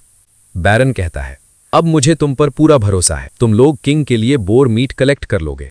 फिर वो कहता है, मैं बेफिक्र होकर अपनी सिटी वापस जा सकता हूं। लेकिन फिर वो रुकता है और कहता है, मेरे पास तुम्हारे लिए एक और ऑफर है। जाने से पहले बैरन एक और ऑफर देता है। वो कहता है, अगर तुम्हारी टीम में कोई भी ऐसा हंटर है जिसे 10 साल से ज्यादा बोर हंटिंग का एक्सपीरियंस है, तो मैं उसे भी कॉमनर में कन्वर्ट कर दूंगा। ये सुनते ही सबके चेहरे पर एक्साइटमेंट आ जाता है। तभी बैरन का बटलर धीरे से कहता है, मास्टर, लगता है आप कुछ भूल रहे हैं। बैरन को तुरंत याद आ जाता है। वो बताता है कि किंग भी करेन विलेज की परफॉर्मेंस देखकर काफी खुश है, इसलिए डिसाइड हुआ है कि करेन विलेज को ऑफिशियली प्रमोट किया जाएगा। ये सुनते ही सब लोग इमोशनल हो जाते हैं। फिर बैरन रिन से पूछता है, तुम्हारे विलेज में बोर हंटिंग शुरू कैसे हुई? लेकिन गैरेट बोलता है, रिन इस बारे में नहीं बता पाएगा, मैं बताता हूँ। और फिर 13 साल पुरानी कहानी शुरू होती है, जब उनके पास कुछ भी नहीं था, ना रिसोर्सेज, ना पावर। उन्होंने मिलकर विलेज बसाया, फार्मिंग शुरू की। लेकिन एक दिन एक बड़ा सा बोर मॉन्स्टर आया और उनकी सारी मेहनत तबाह कर दी। ना घर बचे, ना फार्म्स। सब लोग कंफ्यूज थे, फ्यूचर क्या होगा। तब रिन आगे आया। उसने कहा, भागने से कुछ नहीं होगा, मिलकर लड़ते हैं। उनके पास सोर्ड्स भी नहीं थी, सिर्फ पिकैक्स और फार्मिंग होस थी। लेकिन फिर भी उन्होंने मिलकर उस मॉन्स्टर को मार दिया। हाँ, उस फाइट में रॉडन का एक दोस्त मर गया। बाकी लोग लेवल अप हो गए, हील हो गए, लेकिन जो चला गया वो कभी वापस नहीं आया। इसलिए ये मेमोरी रिन के लिए इमोशनल थी। बैरन खुद रिन से माफी मांगता है। वो कहता है, तुमने अपने विलेज के लिए बहुत कुछ किया है, ये तुम्हारी गलती नहीं थी। फिर वो कहता है, मैं तुम्हें एक और गिफ्ट देता हूँ, जो चाहो मांग लो। एलन का दिमाग तुरंत चलने लगता है। वो सोचता है, अब एक और अपॉर्चुनिटी मिल गई। वो अपने फादर से कहता है, फादर, ट्रेड की परमिशन मांग लो। लेकिन रिन कुछ और ही डिसाइड कर चुका था। वो बैरन से कहता है, मैं चाहता हूं आप मेरे बेटे एलन को अपने कैसल में हॉल बॉय का काम दे दो। ये सुनते ही एलन शॉक हो जाता है। उसका सपना हंटर बनना था, एस रैंक ड्रैगन्स को हंट करना था, कैसल में सर्वेंट बनना, ये उसने कभी सोचा भी नहीं था। बैरन थोड़ा सोचता है। बटलर भी कहता है, मास्टर, एलन समझदार लड़का है। और फिर बैरन डिसीजन सुनाता है, एलन एक इंटेलिजेंट लड़का है, मैं उसे अपनी फैमिली का मैन सर्वेंट बनाता हूँ। एलन मना करने वाला था, लेकिन जब वो अपने फादर के चेहरे की खुशी देखता है, वो चुप हो जाता है। ना चाहते हुए भी वो ये डिसीजन एक्सेप्ट कर लेता है। अगला दिन पूरे विलेज के लोग उसे फेयरवेल देने आते हैं। तभी करेन रोती हुई उसके पास आती है। एलन हल्का सा मुस्कुराता है, चलो एक लास्ट सोर्ड फाइट हो जाए। करेन मान जाती है। दोनों फाइनल ड्यूअल करते हैं और सबको शॉक करते हुए एलन ये लास्ट बैटल जीत जाता है। याद रहे, करेन एक सोर्ड गॉड थी और 12 साल की होते ही उसे अकेडमी जाना था। हो सकता है ये उनकी लास्ट मीटिंग हो। दूर से पलेमस और डोगरा सब देख रहे होते हैं। डोगरा आता है और फेयरवेल गिफ्ट में एक नाइफ देता है। फाइनली एलन सबको गुड बाय कहता है और रॉयल कैसल की तरफ बढ़ जाता है। जैसे ही वो उस मैसिव कैसल को देखता है, उसकी आंखों में एक्साइटमेंट और फियर दोनों होते हैं। उसकी जिंदगी का नया चैप्टर शुरू हो चुका था। आगे हम एलन और सेसिल को देखते हैं। दोनों गार्डन में खेल रहे होते हैं, लेकिन ऑब्वियसली सेसिल अपनी आदत से मजबूर थी। वो एलन को बुली करना शुरू कर देती है। सेसिल उसके कंधे पर चढ़ जाती है ताकि वो ऊपर लगे फ्रूट तक पहुंच सके और चिल्लाते हुए कहती है, अबे बुद्धू, आगे बढ़ना। लेकिन एलन के पास इतनी स्ट्रेंथ नहीं थी। वो कंफ्यूज था, इस सिचुएशन में करे तो करे क्या। फिर भी लास्ट मोमेंट में वो समहाउ सेसिल को फ्रूट तक पहुंचा देता है। लेकिन ट्विस्ट ये है, सेसिल को वो फ्रूट पसंद ही लिया था और वो उल्टा एलन को डांटने लगती है। अभी के अभी अभी मार्केट जाओ और मेरे लिए पोपो फ्रूट लेकर आओ। एलन बेचारा बस खड़ा रहता है। तभी अचानक वो ऊपर देखता है और एक मैसिव मैजिकल शिप को आसमान में उड़ता हुआ देखता है। उसने अपनी जिंदगी में कभी मैजिकल शिप नहीं देखा था। उसकी आंखें खुली की खुली रह जाती हैं, क्योंकि उस शिप में काउंटलेस मैजिकल आइटम्स भी होते हैं। उस मोमेंट पर एलन को पहली बार फील होता है ये वर्ल्ड उसके विलेज से कितना बड़ा है। नेक्स्ट मॉर्निंग एलन कैसल में अपनी आंखें खोलता है, लेकिन शॉक, उसका बेडरूम अब एक स्टोरेज रूम जैसा लग रहा होता है। वो अपने पास कुछ ट्रीज देख रहा होता है, एक का नाम अरोमा ट्री और दूसरा लाइफ ट्री। ये उसकी समनिंग्स थी, लेकिन अब उसे भूख लग चुकी थी, इसलिए वो बाकी सर्वेंट्स के पास निकल पड़ता है। तभी उसकी मुलाकात होती है हेड सर्वेंट रिकल से। रिकल को भी पता होता है कि सेसिल का एटीट्यूड कैसा है। बातों ही बातों में एलन पूछता है हॉल बॉय और मैन सर्वेंट में क्या डिफरेंस होता है। रिकल समझाता है हॉल बॉय सिर्फ हेल्प करता है, लेकिन मैन सर्वेंट फैमिली का मेंबर माना जाता है। ये सुनते ही एलन को रियलाइज होता है वो सिर्फ एक नौकर नहीं, रॉयल फैमिली का ऑफिशियल मेंबर बन चुका है। उसका स्टेटस सच में चेंज हो चुका था। वो बैरन से मिलने जाता है। सेसिल और बाकी लोग उसे देखते हैं। सेसिल की मेड तो काफी खुश होती है, क्योंकि एलन ने काफी जल्दी सर्वेंट का काम सीख लिया था। फिर बात होती है टैलेंट्स की। तब पता चलता है कि एलन के पास कोई टैलेंट नहीं है, वो टेक्निकली टैलेंटलेस है। सेसिल तुरंत फ्लेक्स करना शुरू कर देती है। तुम्हें पता है मैं एक विजर्ड हूँ, और सिर्फ विजर्ड ही नहीं, 2 स्टार विजर्ड टैलेंट। एलन का एक्साइटमेंट लेवल हाई हो जाता है, क्योंकि विजर्ड टैलेंट काफी रेयर होता है। सेसिल की बड़ी बहन मिहाय एक स्वॉर्ड्समैन है, लेकिन उसकी छोटी बहन थॉमस रो पड़ती है, फादर मेरे पास कोई टैलेंट क्यों नहीं है। बैरन शांति से समझाता है टैलेंट हो या ना हो, इंसान की वैल्यू उससे डिसाइड नहीं होती। ये लाइन काफी डीप थी। काम खत्म होने के बाद एलन मार्केट की तरफ निकल पड़ता है। वो नए वर्ल्ड को एक्सप्लोर करना चाहता था। तभी उसकी नजर पड़ती है एक ह्यूज एडवेंचर गिल्ड पर। वो सीधा रिसेप्शन पर जाकर पूछता है क्या मैं एडवेंचरर बन सकता हूँ। रिसेप्शनिस्ट मुस्कुराती है तुम्हारी एज। मैं 8 साल का हूँ। वो कहती है एडवेंचरर बनने के लिए 12 साल का होना जरूरी है। एलन का एक्साइटमेंट थोड़ा डाउन हो जाता है, लेकिन उसके सपने अभी जिंदा थे। लेकिन एडवेंचर गिल्ड से मना होने के बाद भी एलन ने डिसाइड कर लिया था चाहे जो हो जाए मुझे मॉन्स्टर हंटर बनना ही है। इसी डिटर्मिनेशन के साथ वो सीधा क्वेस्ट बोर्ड की तरफ बढ़ता है, जहां मॉन्स्टर्स की बाउंटीज लगी होती हैं। बोर्ड पर अलग अलग रैंक्स के मॉन्स्टर्स लिस्टेड थे। सबसे पहले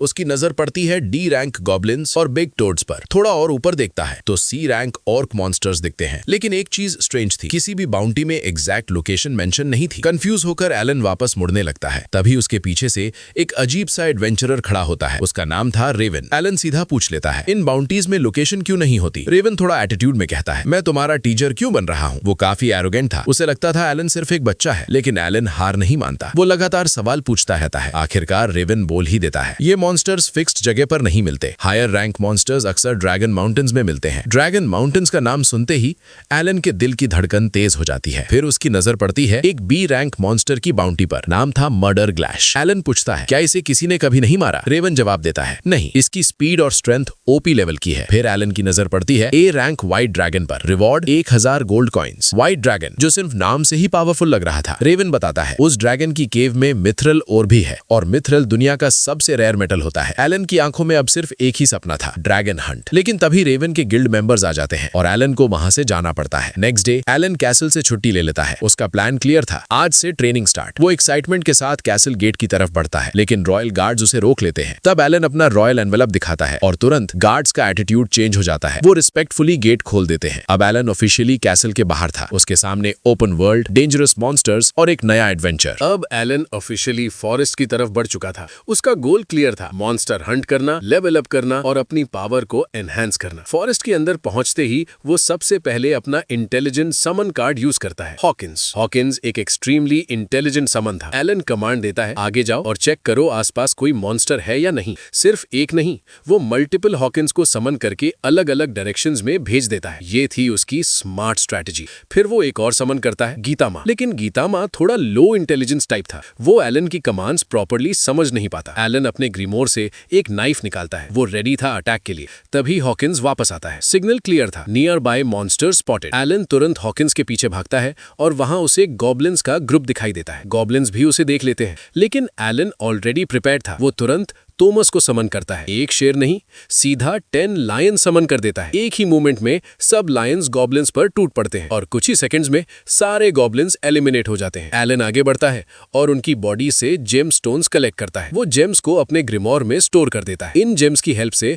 उसके समन्स और भी पावरफुल बनने वाले थे। सिर्फ गॉब्लिन्स को मारकर ही उसे लगभग 1000 EXP मिल चुका था। लेकिन एलन यही नहीं रुकता। वो अपना एक और समन यूज करता है, पापिलॉन। पापिलॉन गॉब्लिन्स को डायरेक्टली मारने के बजाय उन्हें अनकॉन्शियस कर देता है। फिर थॉमस की हेल्प से वो उन्हें स्लीप स्टेट में एलिमिनेट करता है। इस स्ट्रैटेजी से उसकी EXP और भी फास्ट स्पीड से बढ़ने लगती है। दिन के एंड तक एलन ने 5 हॉर्न रैबिट्स और 8 गॉबलिंग्स को डिफीट कर दिया था। टोटल EXP लगभग 6000। ये देखकर एलन खुशी से झूम उठता है। वो लिटरली डांस करने लगता है। अब उसे अपने ग्रिमोर और समन्स की रियल पावर समझ आ रही थी। वो धीरे धीरे स्ट्रांग हो रहा था और शायद ड्रैगन हंट का सपना अब इतना दूर नहीं था। जैसे ही एलन को पता चलता है कि पैपेलॉन का डीबफ गॉब्लिन्स पर ज्यादा इफेक्टिव है, वो तुरंत समझ जाता है कि हर समन हर मॉन्स्टर पर सेम तरह काम नहीं करता। बाकी मॉन्स्टर्स पर ये डीबफ उतना स्ट्रांग नहीं होता। अब तक एलन को अपनी E रैंक समनर्स और D रैंक समन्स के बारे में भी काफी नॉलेज मिल चुकी थी। धीरे धीरे वो सिस्टम को समझने लगा था। तब तक रात काफी हो चुकी थी। एलन हॉकिंस से कहता है, चलो वापस ग्रैंडिक चलते हैं, तुम लोग रेडी हो? लेकिन हॉकिंस उसे मना कर देता है और तब एलन को याद आता है कि हॉकिंस ईगल है, आउल नहीं, इसलिए वो रात में देख नहीं सकता। सिचुएशन और खराब तब हो जाती है जब एलन रियलाइज करता है कि वो खुद भी रात में घर का रास्ता भूल चुका है। 1 महीने बाद एलन अब काफी स्ट्रांग हो चुका था। वो एक शॉप में जाकर 3 आयरन बॉल्स खरीदता है 60 सिल्वर कॉइन्स में। उसका प्लान सिंपल था, आयरन बॉल्स गॉब्लिन्स को ज्यादा डैमेज देती हैं, तो उन्हें यूज करके वो फास्ट XP गेन करेगा और अपने समन्स और लेवल दोनों इंक्रीज करेगा। अब उसका लेवल 12 हो चुका था। उसका अटैक पावर और बाकी स्टैट्स लगभग 300 तक पहुंच चुके थे। अब वो सिर्फ फाइट नहीं करता था, बल्कि स्मार्ट तरीके से लेवल अप करना भी सीख चुका था। रात के टाइम वो कैसल वापस जाता है। वहां उसकी मुलाकात बटलर से होती है। बटलर कहता है कि बैरन उससे बात करना चाहते हैं। बैरन एलन से कहता है, तुमने पिछले 2 महीनों में हमारे लिए काफी अच्छा काम किया है, लेकिन मैं जानना चाहता हूं कि तुम अपने फ्री टाइम में क्या करते हो। एलन के पास सच बताने के अलावा कोई ऑप्शन नहीं बचता। वो कहता है, मैं फॉरेस्ट में जाता हूं और मॉन्स्टर हंटिंग करता हूं। सबको लगता था कि वो सिर्फ हॉर्न रैबिट्स को मारता होगा, लेकिन सच में वो काफी ज्यादा डेंजरस मॉन्स्टर्स हंट कर रहा था। फिर एलन कहता है, मैं रिंद बोर हंटर का बेटा हूं, मैं हंटिंग कभी नहीं छोड़ सकता। ये सुनकर बैरन और बटलर इंप्रेस हो जाते हैं। वो एक डील ऑफर करते हैं, जो भी मॉन्स्टर मीट एलन हंट करेगा वो उन्हें बेच सकता है, बदले में उसे 1 सिल्वर कॉइन मिलेगा। एलन के लिए ये काफी अच्छी डील थी। फिर 6 महीने बीत जाते हैं। अब एलन की पावर काफी ज्यादा बढ़ चुकी थी। वो ऑलमोस्ट ओवर पावर्ड हो रहा था। एक दिन वो पेड़ के नीचे बैठकर अपना ग्रिमवॉयर पढ़ रहा होता है, तभी हॉकिंस और उसके बाकी समन्स उड़ते हुए उसके पास आते हैं। लेकिन इस बार उनका बिहेवियर नॉर्मल नहीं लग रहा था, जैसे वो टेंशन में हो। एलन तुरंत अपना एप्पल छोड़ता है और उनके पीछे भागना शुरू कर देता है। कुछ देर बाद वो उस लोकेशन पर पहुंचता है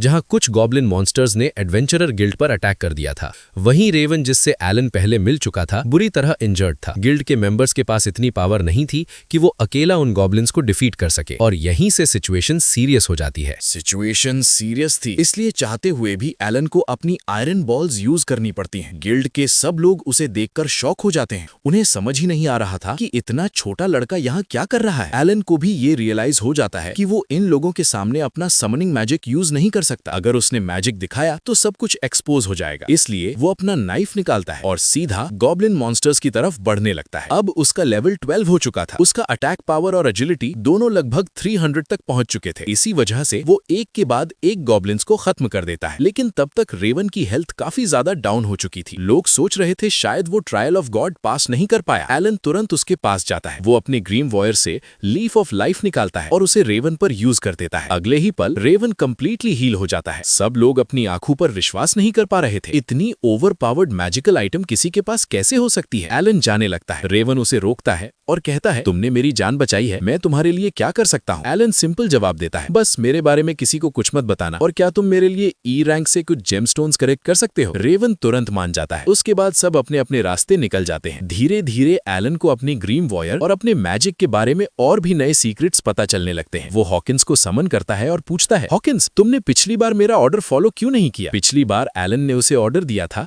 कि वो 10 गॉब्लिन्स का ग्रुप ढूंढे, लेकिन हॉकिंस उसे वहां ले गया जहां कुछ लोग मुसीबत में थे। तब एलन को समझ आता है कि उसके समन्स के पास अपनी फ्री विल है। वो सिर्फ ऑर्डर्स फॉलो नहीं करते, वो खुद डिसीजंस भी ले सकते हैं। रात के वक्त सेसिल उसके कंधे पर बैठी होती है और कुछ बात कर रही होती है। वो बोलती है, अगली स्प्रिंग मेरी बहन मिहाई यहाँ आने वाली है। ये सुनते ही एलन थोड़ा नर्वस हो जाता है। दूसरी तरफ सर बैरन मीट का टेस्ट लेते हैं और कहते हैं, वाह कितना टेस्टी मीट है, ये किस चीज का है। सिसिलिया मुस्कुराकर कहती है, पापा ये रैबिट मीट है और ये एलन ने हंट करके लाया है, और यहाँ से स्टोरी और इंटरेस्टिंग होने वाली है। एलन ये सब सुनकर खुश हो जाता है और बोलता है, ये तो सोने पे सुहागा हो गया। वो पूछता है क्या मैं कल से स्टार्ट कर दूं? बटलर उसे समझाता है तुम्हें डेली अलग काम नहीं करना है, फिलहाल तुम लेडी सेसिल के मेन सर्वेंट रहोगे, क्या तुम्हें ये मंजूर है? एलन थोड़ा टेढ़ा मुंह बना के कहता है जी सर मुझे मंजूर है। वैसे भी उसके पास चॉइस नहीं थी, मजबूरी थी। न्यू ईयर का टाइम आता है, एक बड़ा बलून लैंड करता है और उसमें से सेसिल का बड़ा भाई निकलता है। एलन बताता है कि वो सिर्फ 14 साल का है लेकिन ऑलरेडी एक अच्छी पोस्ट पर है। एलन रिस्पेक्ट से झुककर कहता है माय लॉर्ड मेरा नाम एलन है, आपसे मिलकर खुशी हुई, आप ये लगेज मुझे दे दीजिए। सेसिल इंट्रोड्यूस करती है ये मेरा सर्वेंट भी है और हंटमैन भी। ये सुनकर उसका भाई हैरान हो जाता है, सच में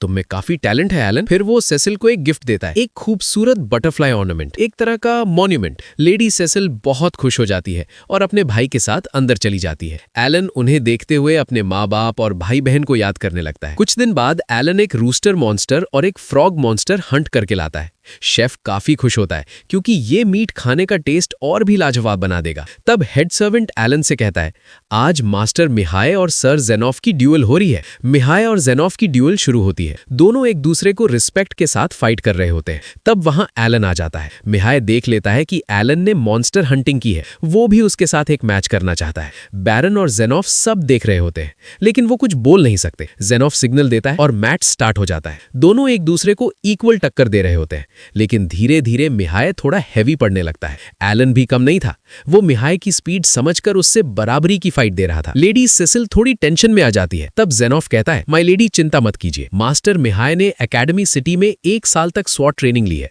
उन्हें हराना आसान नहीं। आखिर में मिहाय एलन को हरा देता है। एलन अपनी हार को शांति से एक्सेप्ट करता है। लेडी सेसिल और टॉमस मिहाय की तारीफ करते हैं। एलन कहता है मास्टर अगले साल जब आप वापस आएंगे तब मेरे साथ दोबारा मैच कीजिएगा। मिहाय मुस्कुराकर कहता है जरूर, लेकिन तब तक मेरी बहन और मेरे भाई का अच्छे से ध्यान रखना। फिर वो एलन की तरफ दोस्ती का हाथ बढ़ाता है। एलन भी उसका हाथ मिला लेता है लेकिन अंदर ही अंदर एलन सोच रहा होता है अगर मैं इसी स्पीड से ग्रो करता रहा तो जिंदगी भर बस सेसिल का सर्वेंट बनकर रह जाऊंगा, मुझे कुछ बड़ा करना पड़ेगा। मिहाय वापस जा रहा होता है, सब लोग उसे अलविदा कह रहे होते हैं। थोड़ी दूर पर सर बैरन और वाइस काउंट कर्नल बात करते हुए हंसते नजर आते हैं। हेड सर्वेंट एलन को बताता है वाइस काउंट कर्नल का रैंक बैरन से भी ज्यादा है और यहां से एलन को पावर और स्टेटस के डिफरेंस का भी एहसास होने लगता है। दूसरी तरफ एलन हेड सर्वेंट से पूछता है विस्काउंट यहाँ अचानक क्यों आया है? हेड सर्वेंट धीरे से कहता है मुझे भी एग्जैक्ट रीजन नहीं पता लेकिन मुझे कुछ ठीक नहीं लग रहा, शायद कोई हिडन बात है पर हम ओपिनियन नहीं दे सकते। विस्काउंट का सीन। वहां दूसरी तरफ विस्काउंट कार्नाल बड़े शौक से सुअर का मीट खा रहा होता है। ये मीट सिर्फ इसी एरिया में हंट होता है और उसे बहुत पसंद है। वो इतनी लालच से खा रहा होता है जैसे सालों से भूखा हो। हेड सर्वेंट एलन को बताता है कि व्हाइट ड्रैगन माउंटेन 2 हिस्सों में बटा हुआ है, आधा विस्काउंट कार्नाल के कंट्रोल में और आधा बैरन के। दोनों के एरिया में 6-6 लैंड माइंस लगे हुए हैं। इसी वजह से उन दोनों के बीच रिलेशन ज्यादा अच्छा नहीं है लेकिन एक चीज कॉमन है, दोनों व्हाइट ड्रैगन को पाना चाहते हैं। वो व्हाइट ड्रैगन बहुत पावरफुल है, उसके बेस में इतने डायमंड्स, जूल्स और ट्रेजर्स हैं कि कोई भी रातों रात अमीर बन सकता है। लेकिन प्रॉब्लम यह है उस ड्रैगन को हराना ऑलमोस्ट इम्पॉसिबल है, इसलिए कोई भी उससे डायरेक्टली फाइट करने की हिम्मत नहीं करता। टेंशन भरी बातचीत। बैरन सीधा पूछता है विस्काउंट तुम कहना क्या चाहते हो? विस्काउंट हंसता हुआ कहता है अरे मैं तो इतना टेस्टी मीट खा रहा था कि मैं मेन बात भूल ही गया। फिर वो बताता है कुछ दिन पहले मेरी सबसे छोटी बेटी अप्रेजल सेरेमनी में गई थी, मैं उसी के बारे में बताने आया हूँ। ये सुनते ही एलन को याद आता है अप्रेजल सेरेमनी का टाइम आ गया है। वो मन ही मन दुआ करता है कि उसका छोटा भाई मास का टैलेंट स्पीयर यूजर निकले। लेकिन तब विस्काउंट हंसता हुआ कहता है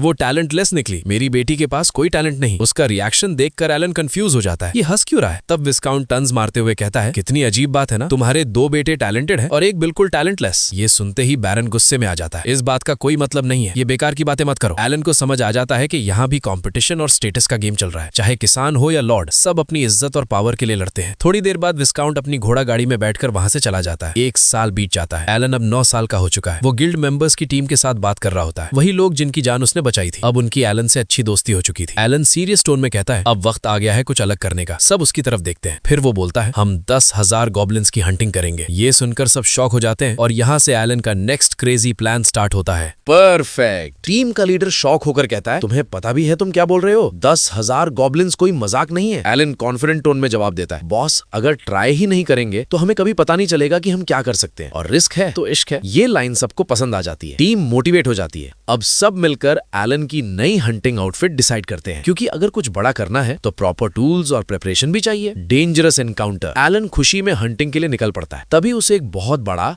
सुअर जैसे मुंह वाला मॉन्स्टर सोता हुआ दिखता है। एलन धीरे से कहता है ये काफी पावरफुल लग रहा है, इसे हराने के लिए स्ट्रैटेजी चाहिए होगी। फिर वो अपने सेबर टाइगर्स की हेल्प से प्रॉपर फील्डिंग सेट करता है। बीच में एक अजीब सी बड़ी एंट मॉन्स्टर से भी उसका सामना होता है। उसका चेहरा देखकर ही एलन थोड़ा डर जाता है और बिना टाइम वेस्ट किए उसे खत्म कर देता है। बाद में वो अपनी बुक में अपनी परफॉर्मेंस चेक करता है। उसके स्टैट्स काफी बूस्ट हो चुके होते हैं, लेवल्स भी फास्ट इंक्रीज हो रहे होते हैं। Castle learning scene. एक दिन एलन लेडी सेसिल के पास बैठा होता है। सेसिल कहती है, तुम्हें यहाँ आए 1 साल हो गया है, अब तुम मेरे साथ हर जगह आ सकते हो। वहाँ उनके प्रोफेसर भी होते हैं जो सेसिल को पढ़ाते हैं। प्रोफेसर एलन से पूछते हैं, एलन तुम क्या सवाल करना चाहोगे? एलन सीधा पूछ लेता है, प्रोफेसर स्पेल कास्ट कैसे किया जाता है? सेसिल तुरंत बोल पड़ती है, पागल हो गए हो क्या? तुम्हारे पास टैलेंट ही नहीं है, टैलेंट के बिना कोई मैजिक नहीं कर सकता। लेकिन प्रोफेसर शांत रहकर कहते हैं, कभी कभी हार्ड वर्क भी टैलेंट को बीट कर देता है। उसके बाद वो एलन का टेस्ट लेते हैं। एलन पूरी कोशिश करता है, फोकस करता है, एनर्जी गैदर करता है, लेकिन वो स्पेल कास्ट नहीं कर पाता। चाहे जितनी भी मेहनत करे, मैजिक एक्टिवेट नहीं होता। हम देखते हैं कि बैरन की पूरी फैमिली साथ बैठकर खाना खा रही होती है। तभी अचानक बाहर से शोर सुनाई देता है और रिकेन जल्दी से वहां आकर बताता है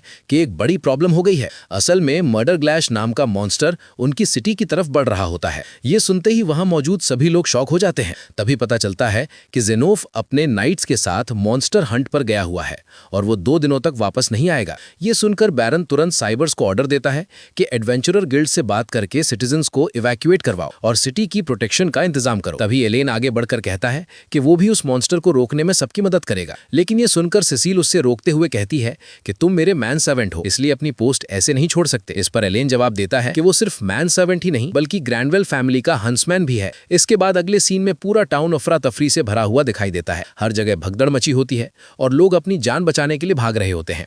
इसी दौरान एलेन उस खतरनाक मॉन्स्टर मर्डर ग्लैश की तरफ जाता हुआ दिखाई देता है और मनीमन कोचता है कि मर्डर ग्लैश एक बी रैंक मॉन्स्टर है, इसलिए टाउन का कोई भी एडवेंचरर उसे हराने में सक्षम नहीं होगा। फिर वो बताता है कि आज सुबह ही उसने अपनी सारी एमपी इस्तेमाल कर ली थी और अभी तक वो पूरी तरह रिकवर नहीं हुई है। उधर टाउन के गेट पर गार्ड्स लोगों को जल्दी जल्दी शहर के अंदर ले जा रहे होते हैं ताकि वे सुरक्षित रह सकें। तभी एक आदमी घबराते हुए गार्ड से कहता है कि उसकी वाइफ और डॉटर एक कैरेज में फंसी हुई हैं। उसी समय एलेन की नजर मर्डर ग्लैश पर पड़ती है और वो देखता है कि वही कैरेज उस मॉन्स्टर के बिल्कुल पास खड़ी है जिसमें उस आदमी की वाइफ और डॉटर मौजूद हैं। अब मर्डर ग्लैश उस कैरेज पर हमला करने ही वाला होता है, लेकिन तभी एलेन एक मेटल बॉल से उस पर अटैक कर देता है जिससे मॉन्स्टर की एक आंख घायल हो जाती है। इस तरह एलेन मर्डर ग्लैश का ध्यान अपनी तरफ खींच लेता है। गुस्से में भरा मॉन्स्टर तुरंत उस पर हमला करने दौड़ पड़ता है। एलेन उसके अटैक से बचते हुए फॉरेस्ट की तरफ भागने लगता है और मर्डर ग्लैश उसका पीछा करता हुआ उसके पीछे पीछे जाता है। थोड़ी देर बाद मर्डर ग्लैश फिर से उस पर अटैक करता है, लेकिन एलेन उसे भी चकमा देकर बच निकलता है। तभी एलेन नोटिस करता है कि उसकी एमपी अब पूरी तरह से रिकवर हो चुकी है। ये देखते ही वो बंजी और टामा के सभी कार्ड्स डिलीट कर देता है और उनकी जगह पापिलॉन के 34 कार्ड्स बना लेता है, जिससे उसकी एजिलिटी और एंड्योरेंस दोनों काफी ज्यादा बढ़ जाती हैं। इसके बाद एलेन फिर से वहां से भागने लगता है और मर्डर ग्लैश लगातार उसका पीछा करता रहता है। आखिरकार एलेन टाउन से काफी दूर निकल आता है। तभी वो कुछ पापिलॉन को समन करता है और वे तुरंत उस मॉन्स्टर के ऊपर अपनी एबिलिटी का इस्तेमाल करना शुरू कर देती है। लेकिन तभी एलन देखता है कि पापिलॉन की एबिलिटी का मर्डर ग्लैश पर बिल्कुल भी असर नहीं पड़ रहा होता। ये देखकर एलन और भी पापिलॉन समन करता है, लेकिन उनसे भी कोई फायदा नहीं होता। मर्डर ग्लैश बेहद ताकतवर होता है और वो उन सभी पापिलॉन को खत्म कर देता है। इसके बाद अगले सीन में शाम हो चुकी होती है और एलन अभी भी उस मॉन्स्टर से बचते हुए भाग रहा होता है। भागते भागते एलन एक पेड़ के पीछे छिप जाता है। मर्डर ग्लैश को वो दिखाई नहीं देता, इसलिए वो उसे ढूंढने के लिए दूसरी दिशा में चला जाता है। इस तरह एलन कुछ समय के लिए बच जाता है। इसके बाद एलन थोड़ा आराम करता है, फिर अपना केप पहन लेता है और घर वापस जाने लगता है। लेकिन तभी अचानक मर्डर ग्लैश फिर से वहां आ जाता है और एलन को देख लेता है। गुस्से में भरा मॉन्स्टर तुरंत उस पर हमला कर देता है। एलन फिर से उसके अटैक से बचकर वहां से भागने लगता है। इसके बाद हमें 3 दिन बाद का सीन दिखाया जाता है। अब एलन किसी तरह वापस टाउन तक पहुंच जाता है,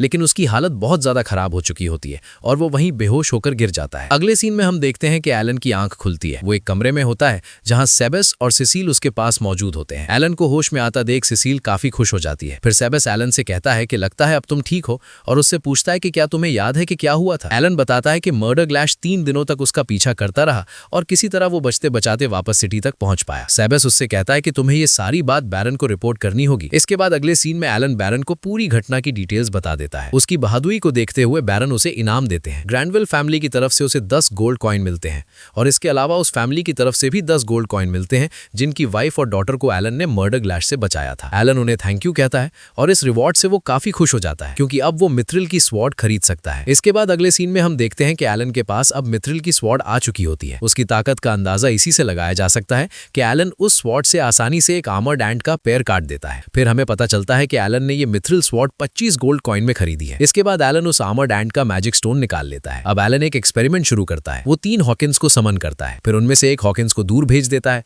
और दूसरे हॉकिंस को वापस कार्ड में बदल देता है। इसके बाद एलन कुछ सामान निकालकर उन्हें जमीन पर एक लाइन में रख देता है। फिर वो एक बैग में एक फल डालता है और हॉकिंस से पूछता है कि नीचे पड़े आइटम्स में से बताओ कि इस बैग में क्या है। तभी हम देखते हैं कि हॉकिंस नीचे पड़े फल की तरफ इशारा करता है, यानी उसे सही जवाब पता होता है। इसके बाद एलन कार्ड वाले हॉकिंस को फिर से समन करता है और उससे भी वही सवाल पूछता है और हैरानी की बात यह होती है कि उसे भी सही जवाब पता होता है। अब एलन उस हॉकिंस को बुलाता है जिसे उसने दूर भेजा था और उससे भी वही सवाल पूछता है, लेकिन इस बार उसे सही जवाब नहीं पता होता। इसके बाद एलन एक नया हॉकिंस समन करता है और उससे भी वही सवाल पूछता है और इस बार भी उसे पता होता है कि बैग में फल है। फिर एलन एक दूसरी बर्ड पोपो को समन करता है और उससे भी वही सवाल पूछता है, लेकिन हम देखते हैं कि पोपो को बिल्कुल भी नहीं पता होता कि बैग के अंदर क्या है। इस एक्सपेरिमेंट से एलन को एक अहम बात समझ आती है। उसे पता चलता है कि समन किए गए क्रिएचर्स आपस में इंफॉर्मेशन शेयर कर सकते हैं, लेकिन ये सिस्टम सिर्फ उन्हीं पर काम करता है जिन्हें हाल ही में समन किया गया हो या जिनकी नई कॉपी बनाई गई हो। जो क्रिएचर्स पहले से समन होते हैं वे इस तरह से इंफॉर्मेशन शेयर नहीं करते। इसके बाद अगले सीन में हमें दिखाया जाता है कि अब एलन 9 साल का हो चुका है और ये मार्च का समय होता है। इस दौरान हम देखते हैं कि मिहाई और एलन आपस में ड्यूल कर रहे होते हैं। ड्यूल के दौरान एलन बड़ी मुश्किल से मिहाई के अटैक से बच रहा होता है, जबकि मिहाई लगातार उस पर एक के बाद एक अटैक करता जा रहा होता है। हालांकि एलन अब लेवल 28 तक पहुंच चुका होता है, फिर भी हम देखते हैं कि वो इस फाइट में हारता हुआ नजर आता है। आखिर में मिहाई एक तेज अटैक करता है जिससे एलन की स्वॉर्ड उसके हाथ से दूर जा गिरती है और इसी के साथ मिहाई ये ड्यूल जीत जाता है। ये देखकर वहां मौजूद सभी लोग मिहाई की तारीफ करने लगते हैं और साथ ही जेनोव भी उसकी सराहना करता है, लेकिन दूसरी तरफ एलन को अपनी हार बिल्कुल भी अच्छी नहीं लगती। इसके बाद अगले सीन में मिहाई को पता चलता है कि एलन ने मर्डर ग्लैश से फाइट की थी। ये सुनकर वो काफी ज्यादा शॉक हो जाता है। तभी सिसिल उसे बताती है कि एलन 3 दिनों तक उस खतरनाक मॉन्स्टर से बचते हुए भागता रहा था। फिर थॉमस मिहाई से पूछता है कि क्या वो मर्डर ग्लैश को हरा सकता है। इस पर मिहाई साफ कहता है कि नहीं, बी रैंक मॉन्स्टर उसके लिए अभी बहुत ज्यादा ताकतवर है। इसी बीच वहां पर एक नाइट आता है और बैरन को एक खबर देता है। वो बताता है कि ड्रैगन माइग्रेट कर चुका है। वो कहता है कि एक एडवेंचरर ने ड्रैगन को नेक्स्ट कार्नल फिडम की तरफ जाते हुए देखा था। ये खबर सुनकर वहां मौजूद सभी लोग एक साथ शॉक भी हो जाते हैं और खुश भी। दरअसल ड्रैगन के वहां से जाने का मतलब है कि अब वे लोग सुरक्षित तरीके से मिथ्रिल हिट माइनिंग कर सकते हैं। इसके बाद जेनोफ बैरन से कहता है कि सबसे पहले हमें ड्रैगन की नई लोकेशन का पता लगाना होगा।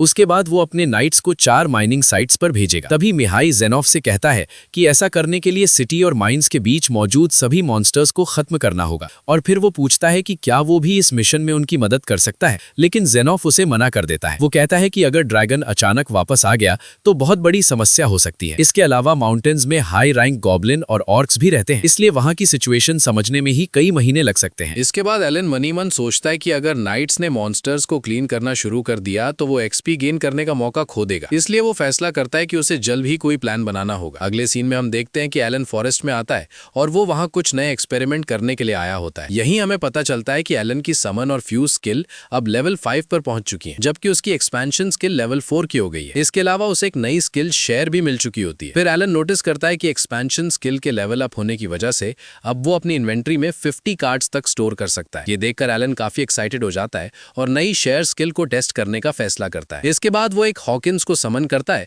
और उस पर शेयर स्किल का इस्तेमाल करता है। तभी हम देखते हैं कि एलन हॉकिंस की आंखों से देख पा रहा होता है, यानी कि जो हॉकिंस देख रहा है वही एलन भी देख सकता है। फिर एलन उसे ऊपर उड़ने का आदेश देता है। हॉकिंस आसमान में उड़ जाता है और एलन को ऊपर से पूरा एरिया साफ दिखाई देने लगता है। सिर्फ इतना ही नहीं, जो हॉकिंस सुन रहा होता है वो भी एलन सुन सकता है और यहाँ तक कि एलन उसकी मूवमेंट्स को भी कंट्रोल कर सकता है। इसके बाद एलन हॉकिंस से उसकी स्पेशल एबिलिटी हॉकाई इस्तेमाल करने के लिए कहता है। तभी एलन को एहसास होता है कि वो हॉकिंस की स्पेशल एबिलिटी भी शेयर कर पा रहा है। फिर एलन नोटिस करता है कि हॉकिंस उससे लगभग 50 मीटर दूर है, लेकिन फिर भी शेयर स्किल काम कर रही है। इससे एलन समझ जाता है कि शेयर स्किल की रेंज की कोई लिमिट नहीं है। इसके बाद वो और 3 हॉकिंस को समन करता है और उन पर भी शेयर स्किल का इस्तेमाल करता है। अब एलन एक साथ 5 अलग अलग व्यू देख रहा होता है, जिसमें उसका खुद का व्यू भी शामिल होता है। इसके बाद वो टामा को समन करता है और देखता है कि उस पर भी शेयर स्किल काम कर रही है। फिर एलन एक और टामा को समन करता है और उस पर भी शेयर स्किल इस्तेमाल करने की कोशिश करता है, लेकिन इस बार स्किल काम नहीं करती और अचानक एलन के सिर में तेज दर्द होने लगता है। इससे एलन को लगता है कि शायद वो शेयर स्किल को सिर्फ 5 समन्स पर ही इस्तेमाल कर सकता है, लेकिन फिर वो सोचने लगता है कि ये थोड़ा अजीब है क्योंकि वो तो 50 क्रीचर्स तक समन कर सकता है। फिर वो अंदाजा लगाता है कि शायद इसके पीछे किसी स्टैट की लिमिट होगी। इसके बाद वो अपना स्टेटस चेक करता है